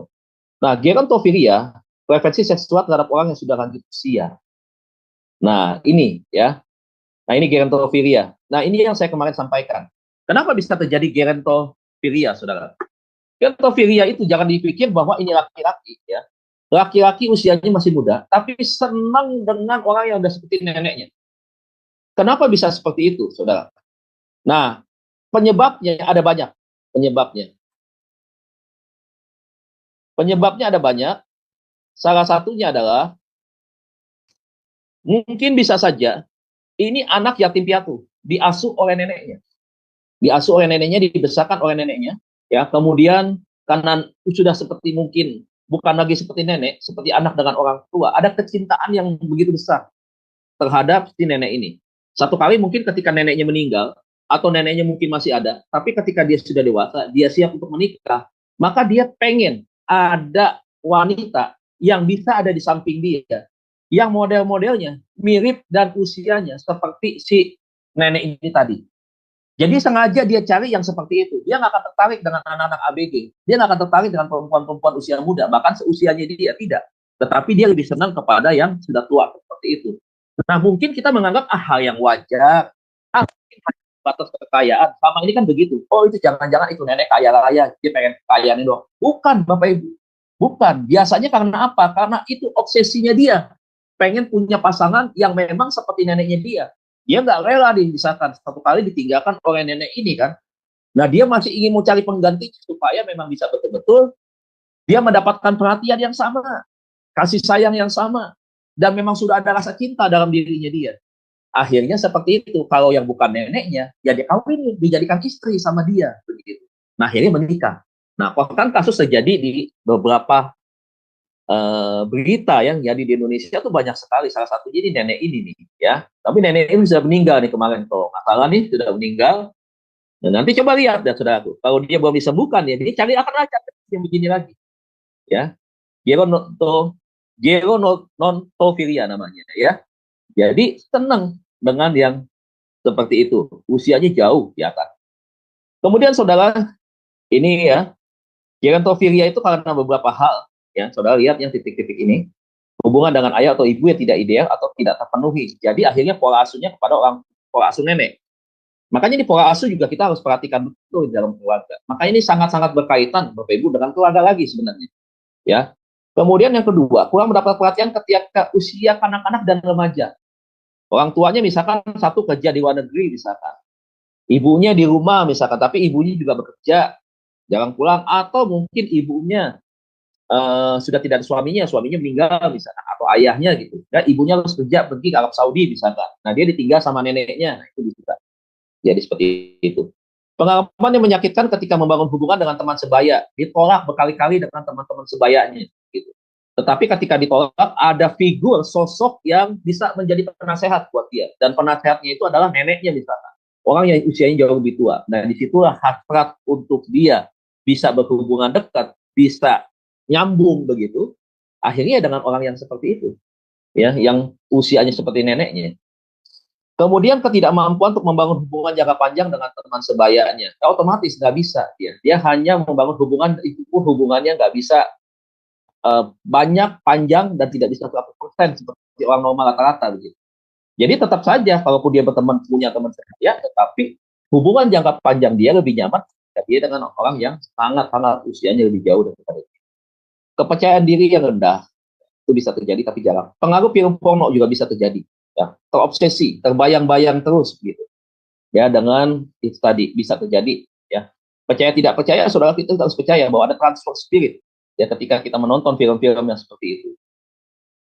Yang terakhir adalah orang lain dalam keluarga. Misal ART, pembantu rumah tangga. Ya, dari kecil, ya, dari usia mungkin ya SD begitu punya pembantu bibi ya, begitu bibi yang ngerawatin dia, ngurusin dia sakit, bibinya ambilin obat, dikerikin begitu ya, diantarin minumnya, kemudian makan disuapin seperti itu. Nah, itu bisa timbul hal-hal yang seperti itu. Nah, Oedipus kompleks. Nah, ini yang saya mau sampaikan. Ya. Oedipus kompleks itu adalah gangguan perilaku, penyimpangan perilaku seksual terhadap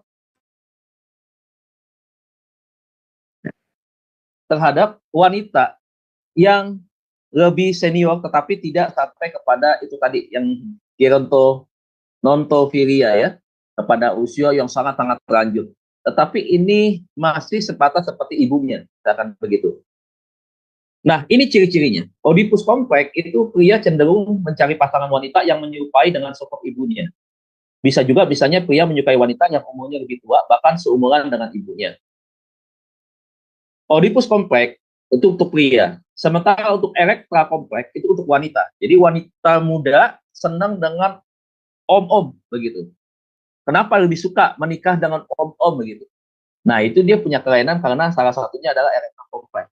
Gitu. Dia senang banget begitu ya dengan sosok figur laki-laki yang usianya cukup senior. Yaitu situasi psikologis di mana seorang memiliki keinginan alam bawah sadar untuk memiliki hubungan seksual dengan orang tua yang berlawanan jenis. Pada Electra kompleks, contohnya tertarik dengan sosok ayah, pada Oedipus kompleks tertarik pada sosok ibu. Biasanya kondisi ini terkait dengan masa perkembangan orang tersebut di masa kanak-kanak. Saya ulangi lagi, biasanya kondisi ini terkait dengan masa perkembangan orang tersebut di masa kanak-kanak. Jadi Bapak Ibu jangan anggap sepele masa kanak-kanak anak-anak. Ya, jangan pikir dia belum tahu apa-apa. Dia masih anak-anak. Seringkali orang jadul ngomongnya begitu. Tetapi sekarang fakta membuktikan justru muncul di kemudian hari dimulai daripada masa kanak-kanak, saudara ya. Nah, resiko yang bisa mungkin terjadi satu kali. Makanya ada menantu selingkuh dengan mertua. Loh, kenapa bisa begitu, Pak? Lihat saja kalau dia mantunya laki-laki, mertuanya itu perempuan, otomatis dia mengalami gangguan kepribadian Oedipus kompleks. Ya. Bisa bukan hanya dengan mertua, bisa juga nggak dengan orang yang bekerja di rumah itu, bisa juga nggak dengan orang yang kakak dari mertuanya, bisa juga nggak dengan tantenya, ya bisa saja, pokoknya usianya lebih tua begitu, tetapi tidak tua-tua lentah banget. Ya, nah bisa nggak yang perempuan ini dengan papa mertua, ya bisa terjadi. Begitu, makanya salah satunya gangguan-gangguan ini kalau tidak diberesin Bapak Ibu bisa menimbulkan masalah di dalam pernikahan. Bisa menimbulkan masalah yang serius. Ya, kita sudah lihat banyak kasus lah. Ya, ada kasus sampai ke media begitu. Tapi kebanyakan kalau udah intern rumah tangga begini nggak mau diekspos di media. Malunya itu bukan main. Jadi sebenarnya kasusnya banyak, tetapi tidak diekspos. Kenapa? Diselesaikan dengan kekeluargaan. Karena yang malunya itu. Apalagi kalau terjadi kepada satu keluarga yang sudah melayani di gereja. Ya ampun, saudara. Bagaimana dia bisa menahan malunya itu? Itu kan nggak bisa. Nah, Bapak Ibu, saya mau saksikan, saya ini dulunya suka. Saya masuk di dalam kategori ini, Oedipus kompleks. Ya, Bapak Ibu ya. Tapi saya tidak melakukan hubungan seksual. Tetapi saya terobsesi, ya, punya hasrat keinginan yang besar ketika saya itu tadi ya senang wanita yang kalau sekarang ini masih tante-tantean usia 40-an, 40, 50-an, 60 lah maksimal begitu ya. Dulu nih Bapak Ibu ya. Tapi sebelum saya jelaskan kita lihat ini dulu, udah takut materinya kelewat. Ya. Nah, kecenderungan ini muncul karena pola asuh ibu yang protektif terhadap anaknya. Ini karena bisa salah satu penyebab, tapi sangat kecil sekali ya, sangat kecil penyebabnya ini. Walaupun ada. Ya, Sigmund Freud bilang tuh, ya Oedipus kompleks muncul ketika anak memiliki kedekatan yang amat kuat dengan ibunya gitu. Kecil sekali ya. Tetapi itu bisa menjadi bibit benih. Akibatnya anak tidak sanggup lagi lepas dari keterikatan pada ibu dan senantiasa membutuhkan perhatiannya. Ketika mencari pasangan hidup, pria ini akan mencari wanita yang menyukai sosok ibunya, yang mengayomi, melindungi, salah satunya bisa diperoleh dari wanita yang umurnya lebih tua. Kalau ada pria yang selera menyukai wanita berumur lebih tua, bisa jadi dia kemungkinan memiliki Oedipus kompleks. Tidak ada batasan pasti berapa selisih umur yang bisa dijadikan sebagai patokan untuk menentukan seorang di antara Oedipus kompleks atau tidak. Yang jelas, kecenderungan seorang pria menyukai wanita yang lebih tua tidak selalu berkonotasi negatif. Saya ulangi, seorang pria menyukai wanita yang lebih tua tidak selalu berkonotasi negatif. Tetapi bukan berarti ini kita lepaskan begitu saja, kita biarkan begitu saja. Tidak juga, gitu ya. Kita pun perlu melayani karena ini adalah bagian-bagian yang sebenarnya memang hal-hal yang seharusnya kita kembalikan kepada fase-fase yang normal begitu. Nyatanya ada pria yang menyukai wanita lebih tua dan akhirnya mampu membangun hubungan tangga bahagia. Ada juga yang begitu. Kita nggak bisa pungkiri, kita fair aja. Bahkan akhir-akhir ini banyak juga wanita yang menggemari brondong dan pria yang mencari kogar alias wanita yang berusia lebih tua. Jadi ada yang laki-laki muda tetapi dia mencari uang, profesi menjalankan itu bukan untuk dinikahi, dia memang suka tetapi dia mencari ya. Itunya adalah perempuan-perempuan yang seusia ini. Begitu ya. Ya istilah kogar itu maaf ya wanita ya. Saudara kami di umum disebut dengan ya tante girang itu seperti itu. Nah, saudaraku, ini penyebabnya ya. Kasih sayang orang tua, ibu ayah yang berlebihan terhadap anak bisa menyebabkan Oedipus kompleks. Nah, saya mau kasih tahu dulu gini. Kenapa waktu itu saya pernah mengalami hal yang demikian, saudara? Karena sebenarnya secara tidak langsung saya kehilangan dua figur. Pertama, figur papa memang sudah meninggalkan kami lama. Tinggal figur mama. Nah, figur mama itu memang sangat perhatian dengan saya. Ya, sangat perhatian dengan saya tentunya karena memang anak saya paling besar. Tapi saya itu punya hasrat kerinduan itu untuk mama juga bisa menunjukkan kasih sayangnya kepada saya begitu. Kalau memangnya dia bisa memuji saya, ya pujilah itu. Ketika dia bisa memeluk saya, peluklah saya sebagai seorang anak gitu. Ketika dia bisa membelai rambut saya, belailah dia. Bagaimana menyatakan kasih ibu kepada seorang anaknya gitu. Nah, tetapi kan itu tidak dilakukan begitu. Sehingga apa terjadi? Akhirnya saya merasa bahwa saya kehilangan dua figur akhirnya secara tidak langsung.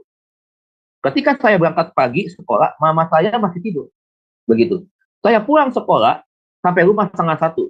Ya, jam 2 sampai jam 2:30, mama udah harus berangkat kerja. Gitu. Jadi saya hanya ketemu mama dengan waktunya hanya 2 jam. Dan itu bertahun-tahun. Begitu. Dan waktu itu saya masih SD, saudara.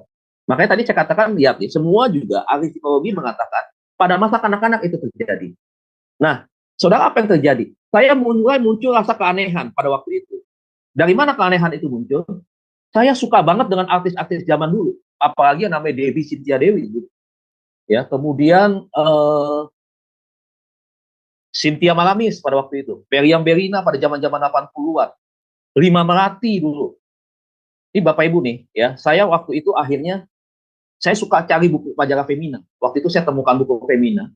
Nah, mereka menjadi model, tapi bukan yang porno, bukan. Mereka yang pakai pakaian biasa, mereka pakai model kebaya, pakai model apa gitu, ibuan banget gitu ya. Itu saya sobek tuh Bapak Ibu. Saya sobek. Saya sobek, gitu saya kumpulkan begitu ya, wanita-wanita yang terobsesi di dalam pikiran saya pada waktu itu, ya. Saya suka sekali itu, mereka-mereka yang udah senior usianya pada waktu itu. Sementara saya masih anak-anak, itu saya kumpulkan seperti creeping. Lantas saya obsesi terbayang begitu ya, bagaimana misalkan Dewi Cynthia Dewi gitu menjadi ibu saya, kemudian menggandeng saya, menuntun saya seperti itu Bapak. Bahkan seringkali itu terbawa dalam mimpi. Mimpi jalan-jalan ada di taman begitu ya, pergi dengan mereka yang usia seperti itu. Nah, akhirnya lama-lama Bapak Ibu ya, akhirnya itu terbentuk. Nah, satu kali akhirnya saya merasakan sesuatu yang aneh. Saya nggak tertarik dengan teman-teman perempuan yang cantik-cantik begitu. Teman sekolah nih. Biasa kan kalau kita zaman SD dulu kita main main pacar-pacaran tuh. Main kirim-kiriman surat begitu. Gua kadang-kadang kita juga kalau main suka lari-larian kejar-kejaran kan. Saya enggak. Ini Bapak Ibu bisa lihat ya, amati dari cerita saya. Calon anak yang akan mengalami obesitas kompleks adalah dia tidak tertarik dengan anak wanita yang seusianya. Itu yang pertama. Dia lebih senang menemani gurunya di kelas. Kan gurunya kan jauh lebih senior dong daripada dia dong. Gitu. Dia lebih senang. Dia lebih banyak ngadu. Mungkin kalau dia punya fasilitas, dia senang memberikan sesuatu kepada ibu gurunya. Nah, ini mesti hati-hati nih Bapak Ibu ya. Pengalaman saya waktu masih kecil, saya senang banget. Ada guru-guru yang saya menjadi favorit. Ini salah satunya adalah Ibu B yang saya sebutkan. Ibu wali kelas saya. Saya senang sekali. Bahkan saya pura-pura minta diajarkan les sama dia. Udah punya kepikiran begitu. Anak SD, kelas 5 menuju kelas 6, saudara. Ya, keinginan pengen dekat dengan guru B saya itu, yang namanya Ibu B itu setiap hari. Bisa begitu. Memang tidak ada pelaku penyimpangan seksual, maksudnya saya melakukan tindakan senonoh begitu. Tidak. Tetapi ada keinginan, aduh, kalau dia ketemu nih dengan teman-teman saya nih, misalkan teman saya nanya-nanya pelajaran, itu saya cemburu, Bapak Ibu. Saya cemburu ibu ini didekati oleh teman-teman pria saya yang lain. Itu bisa begitu. Ya, jadi saya tuh nggak rela begitu. Makanya kadang-kadang saya nggak suka dengan si A, si B begitu. Nah, saya berusaha satu kali pengen penampilan saya lebih ganteng dari teman saya begitu. Jadi dandanannya lebih rapi supaya ibu guru saya ini nggak beralih ke teman pria yang lain begitu. Padahal kan teman pria lain kan dia biasa aja, dia nggak sama seperti saya begitu. Tapi buat saya ini merupakan sebuah ancaman. Buat saya ini sesuatu hal yang sangat berbahaya nih begitu. Jadi saya timbul rasa cemburu begitu. Nah, Bapak Ibu ini berlangsung cukup lama ya. Satu kali akhirnya ketika saya di SMP saya masih. Nah, ketika teman-teman terima rapot ya, mama-mamanya datang itu cantik-cantik saudara, cantik-cantik Bu. Saya tuh suka liatin, saya suka datang pagi-pagi. Saya suka liatin, saya suka lihat mamanya tersenyum begitu ya. Kadang-kadang pakai hak tinggi sepatunya begitu ya.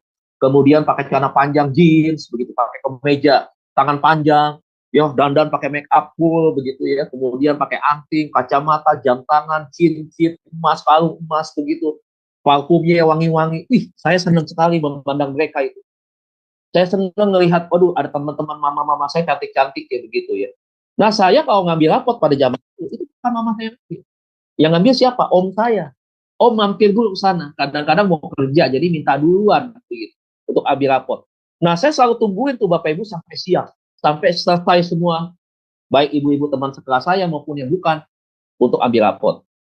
Saya fair cerita ini Bapak Ibu ya. Bukan sesuatu hal yang membuat harga diri saya. Tidak. Tetapi kenapa? Seringkali saya bercerita tentang hal ini, supaya ini menjadikan sebuah pembelajaran. Dampak masa lalu yang saya alami karena kehancuran sebuah rumah tangga orang tua bisa berefek kepada anak. Dan efeknya itu bisa macam-macam. Makanya kenapa Tuhan bilang, apa yang dipersatukan Tuhan tidak boleh diceraikan oleh manusia. Kenapa? Bukan hanya bicara soal covenant, tetapi berbicara tentang bagaimana akhirnya keluarga bisa menjadi sumber, bukan menjadi sumber berkat, tetapi menjadi sumber dosa, sumber kutuk. Karena ada tadi, bukan hanya suami dan istri yang akan bermasalah, tetapi perhatikan, ada anak-anak keturunan kita yang mungkin satu kali Bapak Ibu bisa berefek kepada hal-hal yang demikian. Begitu. Nah, akhirnya saya cerita nih, ketika hal itu terjadi, saudara, saya senang. Saya senang, bahkan saya kalau diajak ngobrol dengan mami dari teman saya, pada waktu itu saya senang. Ya, ada yang dekat, saya senang sekali. Waduh, senang banget. Nah, tapi lama-lama, saudara, dari sekedar lihat, dari sekedar senang, timbul obsesi. Karena tadi saya bilang, SMP itu kan fase di atas 13 tahun. Naik ke 14 dan ke 15. Di usia jelang 15 tahun, saya melihat wanita yang lebih tua. Itu yang lebih tua dari saya nih, yang level ya tante ya, kita semua ada. Itu sudah mulai timbul seks. Jadi saya sudah mulai tertarik dengan tante ya, ibu-ibu itu ya, yang punya, mohon maaf Bapak Ibu, bentuk-bentuk badan tertentu yang sesuai dengan keinginan saya begitu. Jadi ketika saya melihat itu, secara tidak sadar Bapak Ibu, bukan memulainya dengan memikirkan tentang seks, tetapi muncul orientasi seks di kepala. Muncul tuh, seperti itu. Makanya muncullah pikiran-pikiran kotor. Kita bilang buang tuh pikiran-pikiran kotor itu, isi dengan pikiran Kristus. Itu muncul secara spontan. Jadi itu saya senang sekali tuh. Jadi akhirnya suka berfantasi, begitu. Suka berfantasi melihat sesuatu yang saya lihat, yang saya senang. Nah, saya timbul berbayang, tidak melakukan, tidak bertindak kepada si perempuan itu, tetapi membayangkan di dalam satu hubungan-hubungan seks yang itu tadi, ya. Jadi ini Bapak Ibu, ini mengikat. Makanya kan kita tahu iblis itu main di pikiran, ya, di pikiran kita itu. Makanya kenapa kita mesti menjaga pikiran kita supaya bersih. Karena kalau sudah masuk di dalam alam pikiran, akhirnya sudah, ya, lama-kelamaan kalau akhirnya nggak bisa dicegah, itu bisa melakukan sebuah kepada tindakan. Tindakannya bisa saja kalau memang dia tidak punya uang, dia bisa saja terjadi kasus-kasus kekerasan seksual terhadap wanita-wanita dewasa. Kalau misalkan dia punya uang, dia bisa saja melakukan hubungan seks, ya. Mohon maaf, sudah terjun ke dalam dunia prostitusi, tetapi pelampiasannya ada kepada perempuan-perempuan yang kategori usianya usia seperti itu. Ya, jadi ini Oedipus kompleks. Jadi kita mesti bisa melihat. Jadi kalau kita pengajar ya di sekolah, ya, kita juga bisa melihat nih, ada gejala-gejala tertentu. Saya sebagai seorang pengajar, saya selama ini mengamati, walaupun saya pelatih di bidang pengembangan talenta, tetapi anak-anak yang datang ke saya selalu amati. Saya selalu amati, karena kan di sekolah kita ada konselor. Jadi kalau ada sesuatu yang aneh, kan saya tahu, karena saya belajar tentang hal ini. Jadi saya akan lihat kalau ada sesuatu yang aneh, saya bisa bekerjasama dengan konselor untuk menyampaikan itu. Ya nanti urusan konselor bagaimana dia menyampaikan kepada orang tuanya, atau bagaimana terapinya yang perlu dilakukan terhadap si anak. Nah, jadi memang kita ada akhirnya seperti ada korelasi di dalam pelayanan saya dan juga sebagai tugas saya sebagai orang yang menangani, bukan sebagai konselor di sekolah, sebagai pengembangan bakat, tetapi korelasinya bisa hubungan dengan pastoral konseling dan juga dengan bagian dunia saya, pelayanan. Ya. Nah, nyatanya ada pria menyukai wanita lebih tua dan akhirnya mampu membangun. Nah, ini tadi ya saudara, ada juga yang seperti itu karena dasarnya cinta, jadi bukan karena harta juga. Jadi ada sisi yang sebenarnya dianggap tidak melanggar norma, tetapi juga kalau menurut pandangan kita nih sebagai seorang pelayan Tuhan, tentunya sebaiknya hal-hal sedemikian memang perlu dibereskan. Memang kadang-kadang kau yang sudah menikah dan dia menemukan bahwa wanita yang lebih tua daripada dirinya itu, dia lebih cocok menemukan itu, dia bisa menemukan kebahagiaan, yaitu puji Tuhan, saudara. Tapi kalau tidak menikah misalnya, ya, dia melampiaskan itu secara liar, nah ini tentunya menjadi satu hal yang keterikatan dia dalam seks bebas, misalkan bisa juga ataupun seperti itu. Atau misalkan anak laki-laki yang terjun sebagai berondong kepada wanita-wanita yang dewasa yang seperti itu. Nah, sekarang kita akhiri dengan penyebabnya ya, di slide yang terakhirnya. Ini ya, penyebab kasih sayang orang tua yang berlebihan terhadap anak ya. Jadi ketika anaknya misalkan ibu atau ayah, karena ini kan Oedipus dan Erectra kompleks ya. Jadi terhadap pasangan salah satu ketika meninggal, tadi bisa menyebabkan anak akhirnya kehilangan figur itu dan akhirnya mencari figur itu di luar. Dua, kehilangan figur salah satunya ya, Oedipus kompleks untuk pria, Erectra untuk kompleks untuk wanita ya. Seringkali dianggap ini mungkin zaman sekarang disebut, bisa aja orang salah nilai disebut pelakor sebenarnya. Karena tentunya kalau dia melihat figur, kalau seorang perempuan ya, melihat figur seorang laki-laki yang sudah dewasa, misalkan usia 60-an, 50-an begitu ya, dia merasa ini cocok begitu. Kan dia nggak pernah nanya, ini kamu punya suami istri gak apa? Enggak, yang dianggap itu udah cocok aja dengan dia. Dan ketika dia memberikan perhatian, dapat balasan. Ya, si pria nggak sadar begitu, memberikan feedback. Gitu. Akhirnya feedbacknya itu bisa ditangkap menjadi sesuatu yang berbeda. Nah, akhirnya banyak orang menyebutnya sebagai pelakor, padahal belum tentu juga. Beda-beda tipis antara pelakor dengan memang Erectra kompleks. Tapi kalau Erectra kompleks itu dia tidak orientasinya bukan materi yang utama, kasih sayang dan perhatian. Dia mau dicintai dengan laki-laki yang lebih tua, begitu. Tetapi kalau pelakor, dia kan memang mau menghancurkan rumah tangga karena balas dendam sebenarnya. Karena dulu mungkin dia melihat figur bapaknya yang seperti itu, dia benci kepada laki-laki. Itu alasan pertama. Alasan kedua adalah karena materi. Karena dia melihat bahwa laki-laki yang lebih tua itu adalah yang lebih punya uang. Ketiga, anak mengidolakan ibu atau ayah. Keempat, terobsesi pada sosok figur terkenal, penyebab maupun akibat. Ya, ada public figure yang dia idolahin, ya diidolahin. Artis Korea, artis Indonesia, artis Amerika. Trauma atau terabaikan. Itu bisa menyebab seperti itu. Terakhir apa?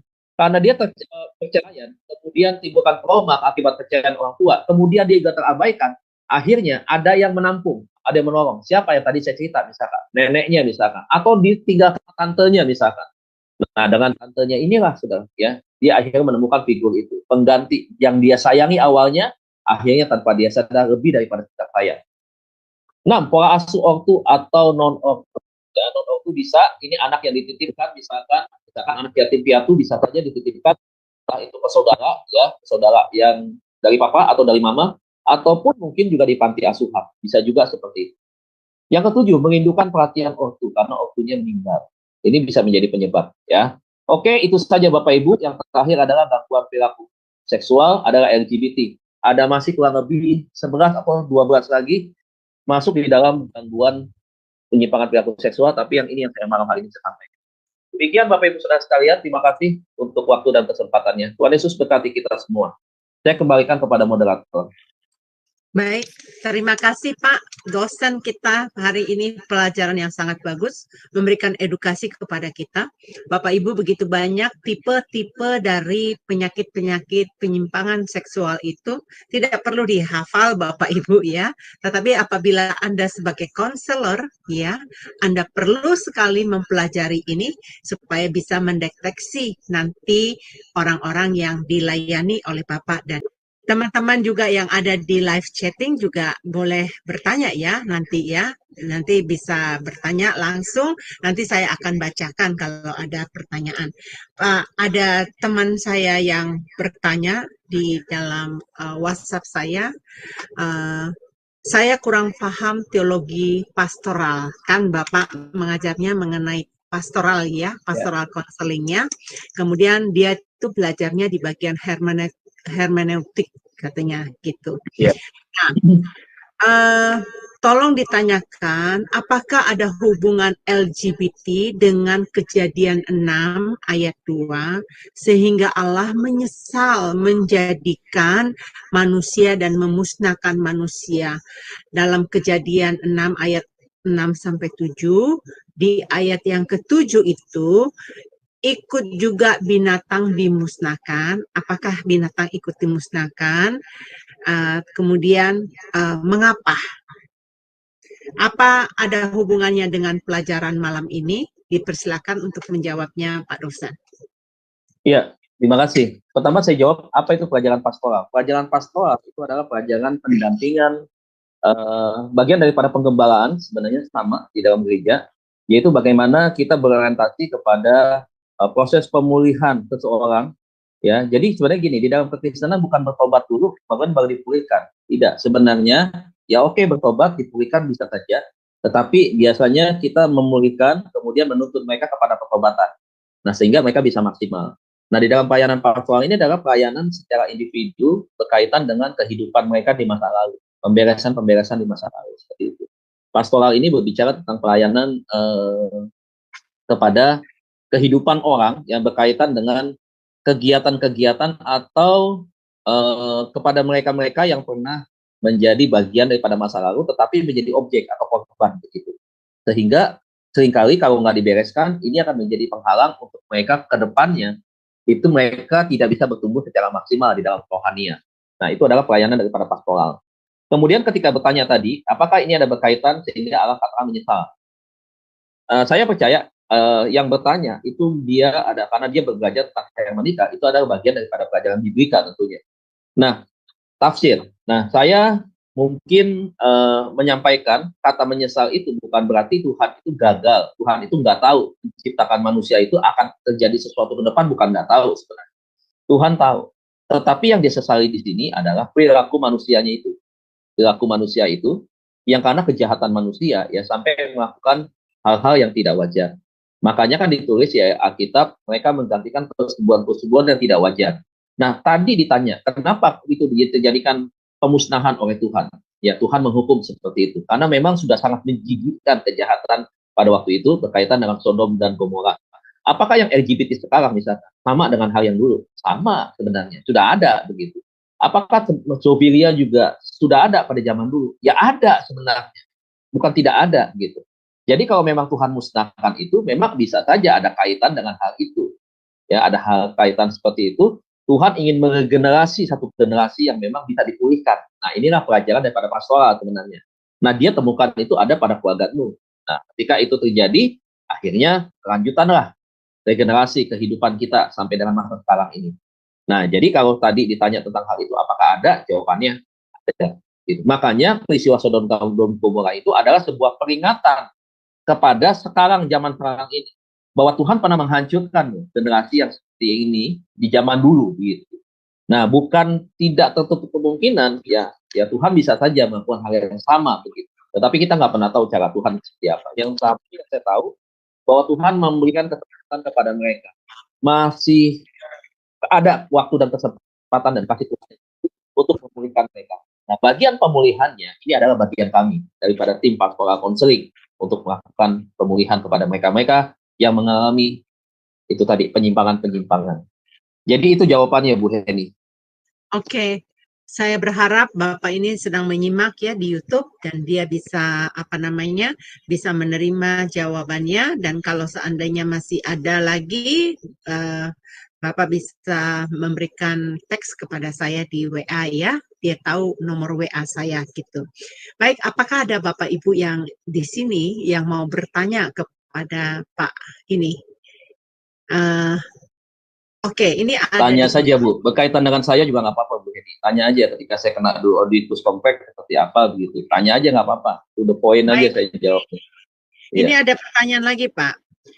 Bapak belum menjawab mengenai ini, apa Pak. tuh?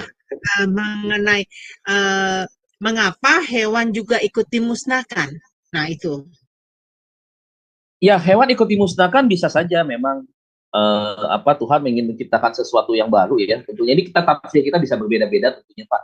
Kalau saya melihat kan bumi dan segala isinya pada waktu itu kan sudah melakukan sebuah kejahatan yang besar di mata Tuhan. Ya, jadi Tuhan mau menghancurkan itu karena memang kan dengan cara air bah. Jadi memang semua yang ada di isi dalam dunia ini pasti harus hancur. Harus ada satu tempat yang memisahkan untuk nanti ke depannya ya hewan maupun manusia begitu. Jadi kalau misalkan seisi dunia ini ketika Tuhan mau memusnahkan itu, berarti Tuhan harus menciptakan satu tempat loh. Kalau untuk binatang-binatang yang jumlahnya banyak di dunia ini begitu. Harus ada satu tempat. Ya lebih baik Tuhan musnahkan saja, tetapi kan masih ada kelanjutannya begitu. Nah, apakah ada dampak dari itu juga sebenarnya? Ya kita bisa menggali firman itu lebih dalam lagi. Apakah ada kaitannya nggak dengan hewan yang dimusnahkan berhubungan dengan aktivitas seksual antara manusia dengan hewan? Seperti itu. Nah, tentunya kita perlu menggali lagi dengan teliti, dengan fakta-fakta sejarah juga dengan berbagai literatur. Ya juga kembali lagi kepada kitab-kitab Yahudi tentunya tentang hal ini. Begitu. Ya, jadi kalau saya mematikan apakah kenapa harus dimusnahkan? Ya karena mereka ada di bumi. Begitu. Ya, lepas sama manusia manusia yang berdosa, hewan itu misalkan tidak berdosa, tetapi karena itu kan hewan itu jumlahnya banyak ya, di bumi ini. Jadi mau ditaruh di mana begitu? Jadi memang Tuhan habiskan itu, tetapi kan ada kelanjutannya, penerusnya. Jadi Tuhan tidak menciptakan seperti di kejadian yang pertama, dia berkata, dia berfirman, dan seterusnya begitu hewan-hewan jadi, dan seperti itu ya. Jadi itu Bu, Pak. Baik, itu mudah-mudahan Bapaknya bisa menerima ya. Kalau seandainya masih ada, dipersilakan. Baik, ini ada lagi pertanyaan di message seorang ibu ya. Dia berkata begini, salam sejahtera, salam damai, saya seorang pendosa. Apa yang harus saya buat ya, katanya gitu. Mungkin dia menyadari apa perilaku kelainan seksual kali ya. Atau gimana ini Pak? Nah, dia mohon dijawab pertanyaannya. Secara private kepada saya pertanyaannya, dipersilakan Pak. Seorang ibu yang baik, terima kasih Ibu. Kita semua punya masa lalu, Bu. Artinya kita adalah orang-orang yang sangat dipulihkan oleh Tuhan. Tanpa bermaksud menghakimi bahwa masa lalu kita semua ada penyimpangan perilaku seksual, bukan itu yang saya sebutkan. Tetapi kita pernah punya masa lalu artinya. Termasuk ke hal-hal yang bukan berkaitan dengan pembahasan kita malam hari ini. Bagaimana caranya? Tadi kan saya bilang, saya ini orang yang terbuka cerita. Saya kena itu, ya, Oedipus Complex. Karena faktor latar belakang yang saya sebenarnya tidak pernah bayangkan, tidak pernah tahu sebelum tentang hal itu, yang saya juga tidak mau itu terjadi. Tetapi kan ada satu peristiwa yang mendahului, yang berhubungan akhirnya dengan saya yang tidak langsung. Dan akhirnya ya terjadi sesuatu hal yang mana keadaan Seperti itu tadi. Nah, bagaimana caranya? Caranya yang pertama adalah datang kepada Tuhan, Bu, minta ampun betul-betul. Ya, ingat Tuhan bilang begini, ya. Tuhan nggak pernah pandang hina siapapun yang datang kepada Dia. Ya, kita datang dengan hati yang hancur, ya, tetap Tuhan terima. Kita minta sama Tuhan satu pengampunan tentunya. Tuhan bukan lari, justru Tuhan akan memeluk kita.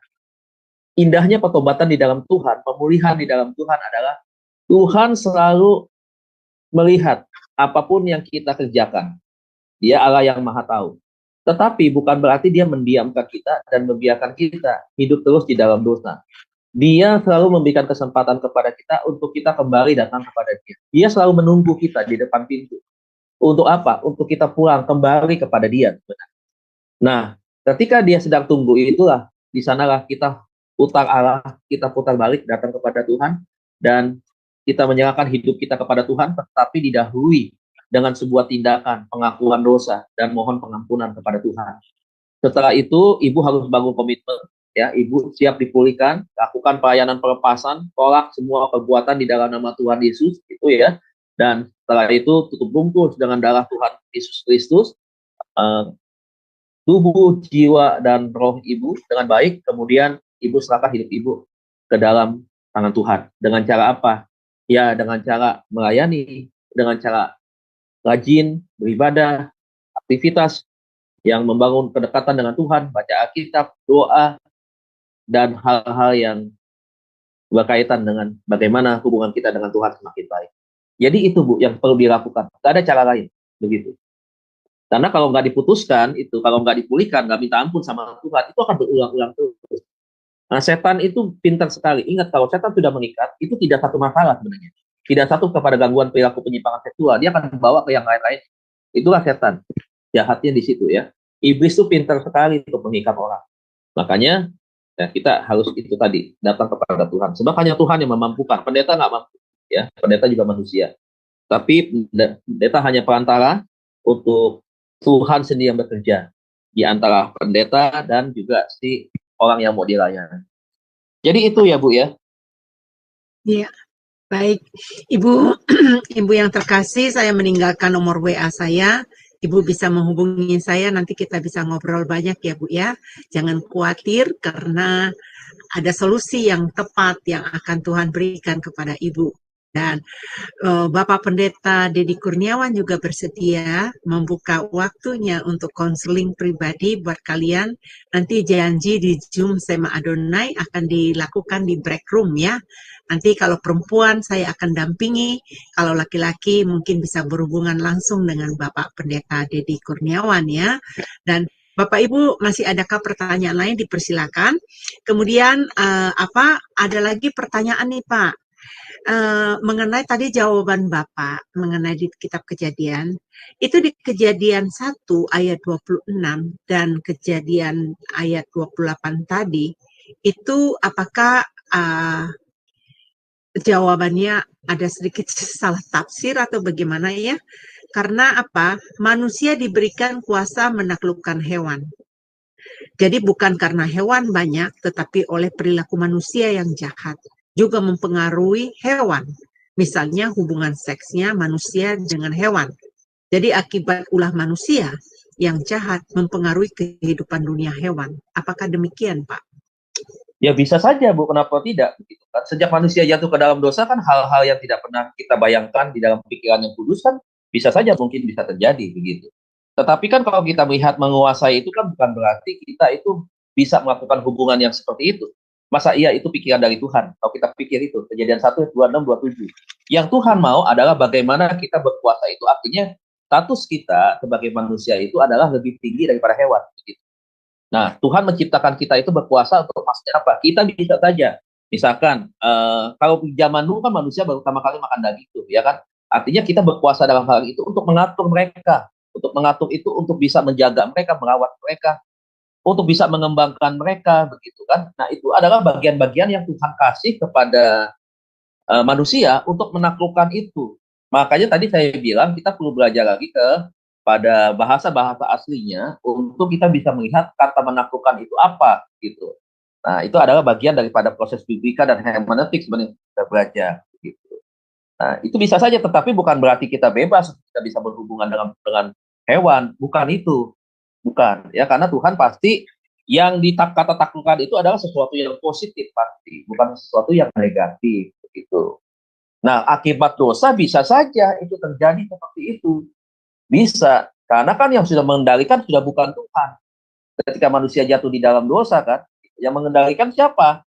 Yaitu tadi, ya, oknum yang lain begitu. Makanya kelakuannya bukan kelakuan yang secara manusia biasa nih, hal-hal yang terpuji begitu. Karena sumbernya bukan dari pribadi yang agung dan yang terpuji, bukan gitu. Jadi bisa saja Bu seperti itu Bu ya. Bisa ya. Tapi mungkin oke lah Bapak Ibu punya pandangan yang lain tentang hal ini ya. Tetapi oke lah, mungkin nanti kita bisa melihat dan membahas kasus ini dari para ahlinya di bidang biblika atau hermeneutik ya. Untuk hal ini kalau dapat jawaban dari saya mungkin kurang puas, mungkin bisa bertanya, ajukan kepada para pengajar yang memang pakar di bidangnya. Kalau saya sempat berpikir begini Pak, manusia itu kan diberikan otoritas sama Tuhan. Adam, ya, di Taman Eden, dia diberikan otoritas sama Tuhan untuk memberikan nama dan mengurus binatang-binatang segala macam gitu kan. Nah, sebenarnya Tuhan itu menciptakan binatang itu untuk menjadi pelengkap ya, untuk kebutuhan manusia itu sendiri gitu. Saya juga melihat dari penyimpangan tadi itu mengenai sama binatang ya, itu sangat sadis sekali seksualiti yang diperlakukan terhadap binatang gitu ya. Tadi ada di bagian lain saya ada lebih dari 15 jenis kelainan seksual ya gitu. Nah, saya pikir ini berdasarkan menurut saya karena kita tidak tahu mana yang benar. Manusia itu tidak tahu mana yang benar. Jadi labilnya manusia itu sehingga terjadi kegangguan mental itu tadi. Itu kan semua penyakit-penyakit yang Bapak sebutkan ini kan penyakit jiwa ya Pak ya, kalau setahu saya ya. Iya betul, sudah kejiwaan Bu. Sudah kejiwaan sudah terganggu. Betul, kegangguan jiwa ya gitu. Nah, berarti orang tersebut itu tidak memahami kebenaran firman yang sebenarnya. Jadi mereka terhanyut dengan fantasi mereka tidak menguasai itu. Nah, saya melihat dari semua jenis ini, menurut saya Pak, ini benar apa enggak, selaku manusia itu memang harus menguasai dan mengerti kebenaran firman. Kalau tidak mengerti kebenaran firman, celaka. Tadi pagi, ada seorang wanita yang menelpon saya. Dia bertanya, saya sudah berapa tahun di Amerika? Saya katakan, saya sudah lebih dari 21 tahun di Amerika. Apakah sudah menikah? Saya bilang, saya menjanda sampai saat ini. Kenapa tidak menikah? Saya bilang, wah, kalau di Amerika ini, kalau kamu mau menikah, itu sulit sekali untuk mencari pasangan baru. Saya sudah mencoba beberapa kali, tetapi mereka menuntut hubungan seksual sebelum menikah. Dan saya tidak mau melakukan hal itu. Nah, saya pernah mendapatkan pelajaran, Pak, dari guru mengenai konseling, dari pelajaran psikologi saya juga. Seorang guru saya ini sangat bagus mengajarkan kepada kita seorang kekristenan, kita harus menjalani hidup ini stabil. Kalau kita nggak stabil, kita mudah terbawa arus katanya. Karena kita hidup di dalam dunia real dunia ini katanya gitu. Pelajaran pertama yang saya dapat dari dia itu saya mengerti bahwa bagaimana saya bisa memimpin diri sendiri supaya tidak jatuh di dalam dosa. Kalau saya bisa memimpin diri saya dalam menjalani kehidupan ini, maka hidup saya stabil. Nah, banyak sekali anak-anak Tuhan, mungkin seorang ibu tadi dia berkata, waduh, bagaimana ya, saya sudah jatuh dalam dosa, apa yang harus saya perbuat? Sebenarnya masih bisa diperbaiki ya Pak ya, menurut saya ya Pak ya, masih bisa diperbaiki karena tidak ada pernah kata terlambat ya Pak ya. Itu menurut saya. Iya, nah, betul Bu. Ya, jadi untuk stabil itu diperlukan pengetahuan Alkitab ya. Kedua adalah personal development, pembaruan karakter. Ketiga adalah spiritual being, kita mau dipimpin roh Tuhan, bagaimana kita menjalani hidup di dunia ini. Ketiga adalah leadership skill, yaitu kepemimpinan. Nah, kepemimpinan ini banyak sekali orang mengira bahwa kita itu harus dipimpin oleh mentor kita harus dipimpin oleh gembala sidang kita atau dosen-dosen kita atau banyak sekali lah ketua komsel atau segala macam gitu. Padahal sebenarnya yang dituntut Tuhan kepada kita adalah kita bagaimana memimpin diri kita sendiri supaya kita bisa memimpin orang lain. Nah, saya lihat Pak dari pelajaran yang saya dapatkan ini krisis orang ini tidak bisa memimpin dirinya sendiri, Pak.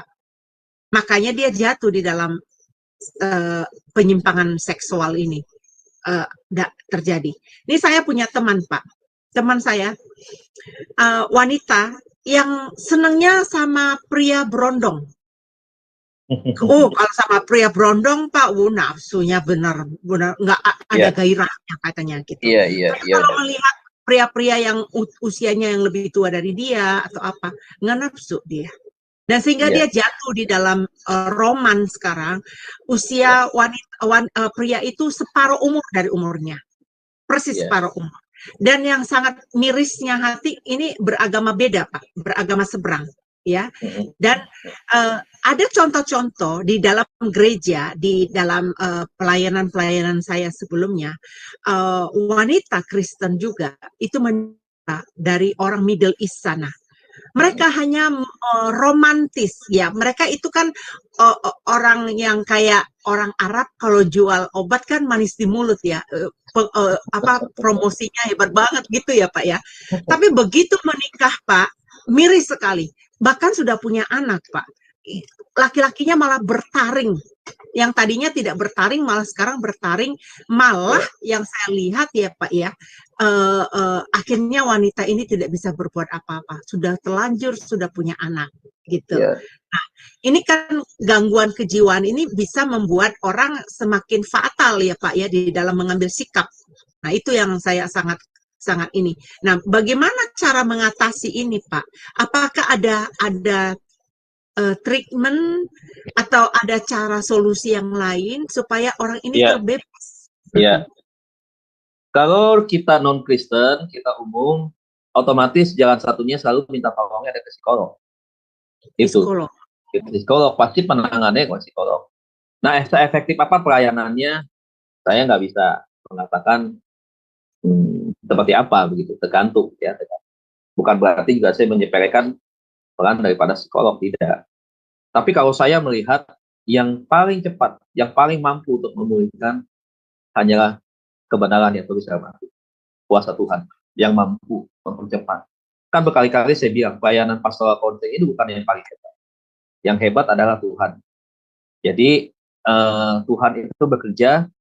Kemudian karena dia menciptakan kita, dia tahu bagaimana caranya untuk memulihkan ya orang-orang yang sudah terlanjur dalam pengertian tanda kutip ya, terjerumus ke dalam berbagai macam kejahatan dan terikat dengan roh penajisan, termasuk di dalamnya roh pencabulan, perzinahan, dan itu tadi ya, penyimpangan. Nah, jadi mereka hanya perlu datang ke psikolog aja. Tapi kalau yang tadi yang beda agama gitu ya yang Kristennya lah kita bereskan begitu. Tapi kalau dia sekedar Kristen dia mau, tapi kadang-kadang kan belum tentu mau. Orang ini masalah kenikmatan kok, Bu. Masalah kenikmatan susah, Bu, kalau untuk dihentikan. Tidak semudah itu karena sudah menyangkut adiksi kan. Segala sesuatu yang nikmat udah menjadi kebiasaan itu adiksi ya. Kalau nggak melakukan itu, efeknya ke yang lain. Kepala pusing, jadi nggak tenang, jantung berdegup-degup begitu kan. Logikanya sebenarnya manusia terikat itu seperti bodoh, seperti benar-benar bodoh, ketahuan banget dikendalikan karena dia udah bisa melampiaskannya itu, nggak ada solusi lain, dia harus lakukan itu, baru dia enak, nyaman, plong, pikirannya tenang, gitu. Orang kena mengalami gangguan voyeurisme, sekarang dia pasangannya itu dia melakukan hubungan badan, Bu, itu dia kabur. Bayangkan bisa begitu. Makanya kan ada kan artis yang akhirnya kan dia berhubungan badan, direkam ketahuan kan, begitu. Nah, kita bisa lihat itu orang normal apa enggak sebenarnya. Dia taruh di handphone hilang, ketahuan lah, saudara. Begitu. Nah, sekarang banyak nggak yang seperti itu? Bapak Ibu, dunia gereja bukan berarti dunia bersih. Bukan berarti saya mendiskreditkan, tidak. Bukan berarti bersih semua, belum tentu. Tuh ada pendeta-pendeta kok. Yang kita tahu lah kasus-kasusnya. Yang ada di Jawa Timur, yang ada di Jakarta, di mana terlibat dalam hal penyimpangan perilaku seksual, pendeta tuh, gembala itu, orang yang hebat. Coba bayangkan, yang di mata jemaat begitu perfect, sempurna, seakan-akan. Tapi bisa seperti itu. Nah kan tadi saya bilang, penyimpangan perilaku seksual itu tertutup, dia tidak mungkin bisa membuka itu kan. Dia tutupi, tapi kalau dia sudah sakau, ya, dia sudah sakau, akhirnya dia ya begitu. Ya, akhirnya seperti orang bodoh. Dia harus lampiaskan itu, resikonya belakangan. Jadi bodoh lagi. Akhirnya baru dia sadar setelah, nah itu dia melakukan, kemudian ada resiko yang mengikat dia. Dia sadar. Tetapi bukan berarti berhenti kebiasaan. Bukan berarti berhenti. Makanya bahaya kan begitu. Di penjara bagaimanapun bukan berarti dia akan tobat tuh. Ini saya kasih tahu nih. Orang punya penyimpangan perilaku nggak cukup penjara. Dia akan bisa terlepas itu, benar-benar bisa lepas kalau dia sudah mati. Bayangkan betapa mengerikannya dia hidup mati di dalam penyimpangan perilaku seksual berpuluh-puluh tahun atau penyimpangan-penyimpangan yang lain. Kemudian maut yang membawa dia. Bisa kita pastikan kemana dia akan pergi. Makanya selalu saya bilang pertobatan itu pada waktu kita, pada saat kita masih hidup. Karena kita nggak tahu ke depan berapa lama lagi usia orang kan. Nah makanya yang buat punya penyimpangan perilaku ini bertobatlah cepat-cepat gitu. Selama masih punya waktu dan kesempatan untuk bisa memperbaiki diri. Dan bukan berarti nggak bisa. Bisa, Tuhan kita terlalu hebat. Kecil yang urusan begituan. Kecil, gitu. Jadi dia bisa mengembalikan kita. Bejana yang rusak, itu dia bisa perbaiki lagi. Dia bisa siram air lagi. Dia bisa hancurkan lagi, diproses, dibanting, diinjak-injak, saudara.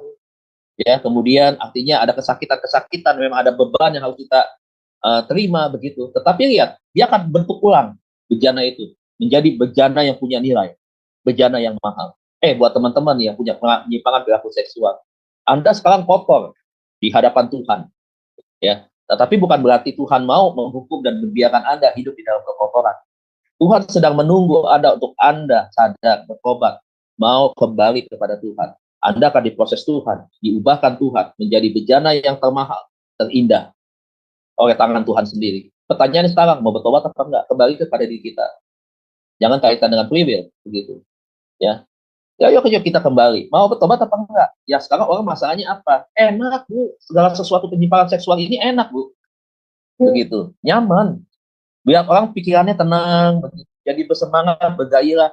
Peduli amat tentang penyimpanan dosa, urusan belakangan. Kenikmatannya dulu yang utama. Kan kebanyakan pelaku begitu. Nah, jadi ini mengerikan, berbahaya. Nih, saya mau bilang begini. Bu, jago teologi bagaimanapun. Ya, ketika ada penyimpangan perilaku dipelihara, kacau, pelayananmu tidak akan pernah maksimal. Ya, lihat nih, mata keranjang, ya, lihat perempuan sedikit-sedikit langsung berkhayal seks. Kita sadar kita nih hamba Tuhan, gak bakal berkenan juga. Sia-sia. Makanya gimana mau diberesin? Makanya kan selalu saya bilang, pastoral bereskan dulu, pastoral sudah selesai, masuk, sudah bersih, lu belajar dah, lu setiap hari belajar 12 jam kan satu hari tentang teologi, lu pasti akan pakai mantap. Tapi kalau punya penyimpangan perilaku dipelihara, ditutupi, kemudian kita belajar teologi, sampai kita masuk ke dalam wabah kubur, ya akan pernah berubah. Begitu. Tetap aja mati di dalam penyimpangan itu, bersama dalam penyimpangan itu. Perilaku itu. Nah makanya, saya sedikit keras dalam hal ini mengingatkan, supaya jangan main-main, begitu. Jangan main-main. Jadi, bagaimana Tuhan sampai begitu banyak menghukum di dalam kasus Sodom dan Gomora, begitu. Bahkan istri Lot saja akhirnya juga dia nggak melihat tuh iman Lot. Pokoknya istrinya salah menganggap sikap juga. Begitu konsekuensinya begitu tegas sekali kan dalam hal ini Tuhan kan. Begitu. Jadi itu Bu, sedikit pandangan aja. Mungkin masih ada yang mau tanya nih. Ini kalau ada yang mau tanya, kalau mau tanya live-nya dimatiin nggak apa-apa. Saya masih kasih waktu. Jadi gini, Bapak Ibu yang terkasih, nanti kita masih berlanjut ya di Zoom Sema Adonai ya. Nanti kalau live-nya dimatikan, Pak Dedi Kurniawan menyediakan waktu buat kita untuk ngobrol-ngobrol di Zoom Sema. Jadi teman-teman yang ada di live chatting, ayo Pak Evata masuk yuk ke ini, ke Zoom Sema Adonai ya. Dan ada ini, ada Ibu Dewi Samosir ya. Iya Ibu, langsung aja naik ke Zoom Bu, supaya kita bisa ngobrol. Saya di sini ada Pak IROB, saya coba buka unmute ya. Bapak Darwan, apakah bisa berkomentar bagaimana dengan pelajaran hari ini Pak? Tolong dibuka mute-nya, Pak. Shalom, Pak Darwan.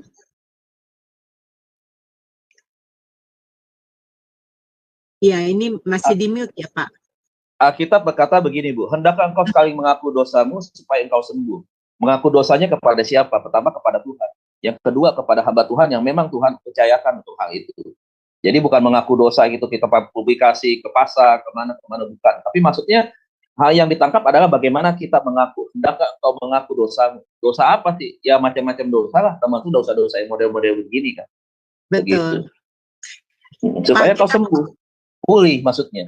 Normal kembali. Iya maaf Pak, saya mau coba tanya Bang Navape, ada sesuatu yang ingin disampaikan Bang Navape dari pelajaran malam ini? Silakan. Iya, silakan Bang. Suaranya nggak kedengaran Bang.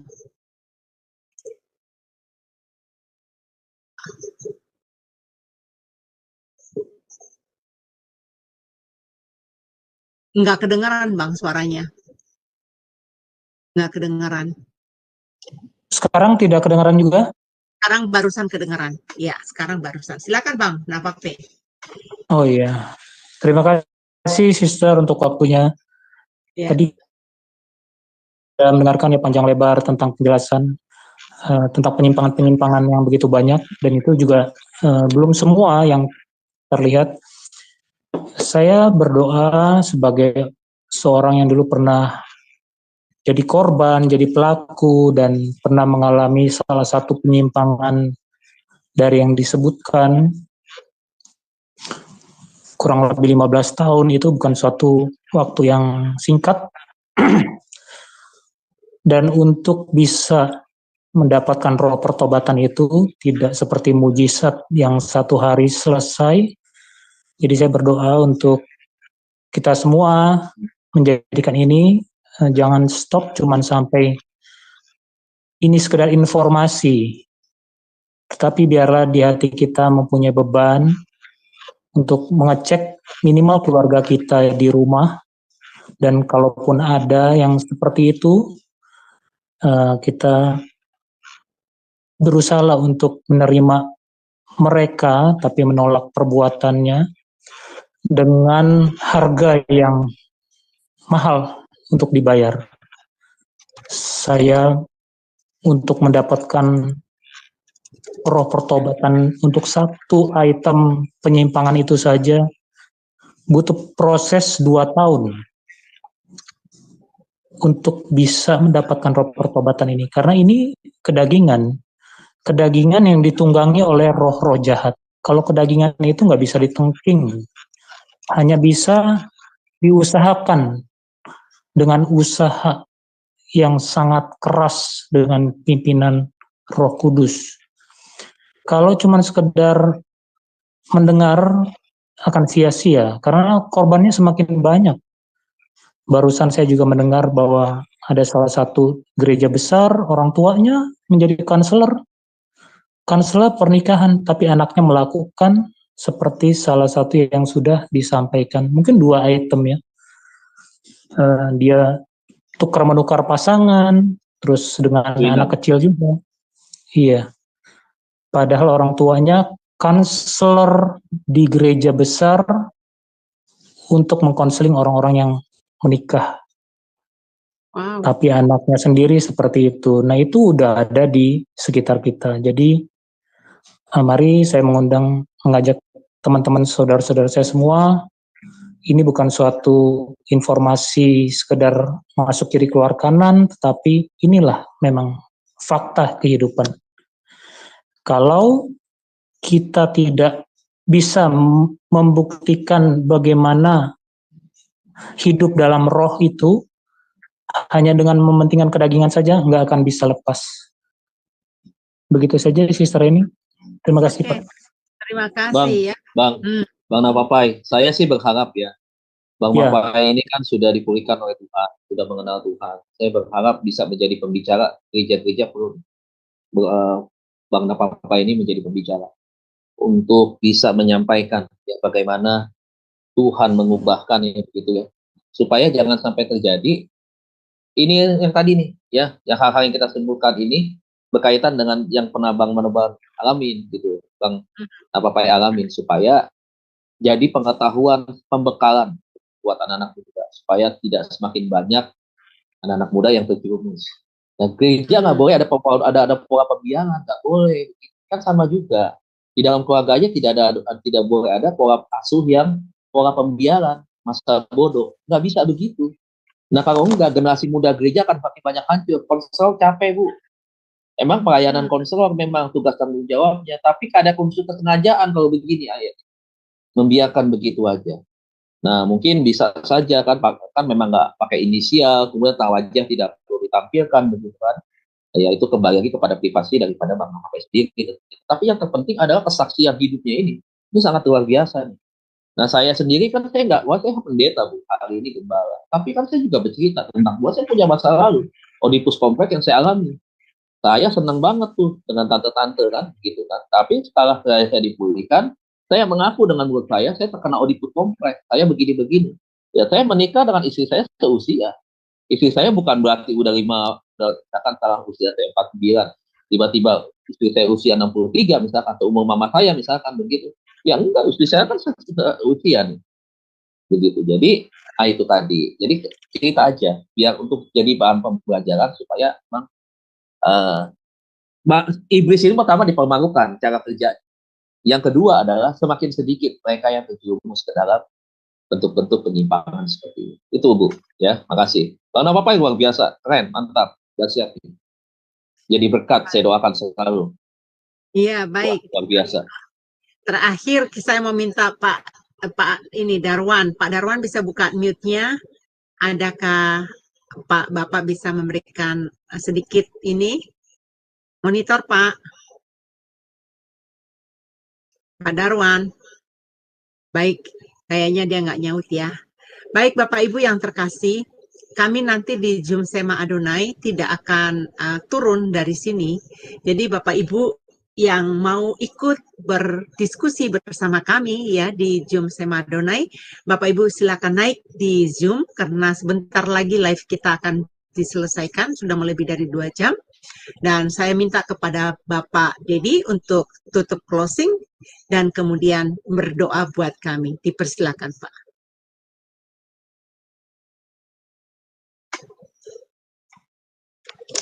Suaranya nggak kedengaran Pak, di mute itu Pak. Firman Tuhan berkata, kuduslah kamu sebab aku kudus. Ya, barang siapa yang tidak kudus, maka dia tidak akan bisa berjumpa dengan Allah.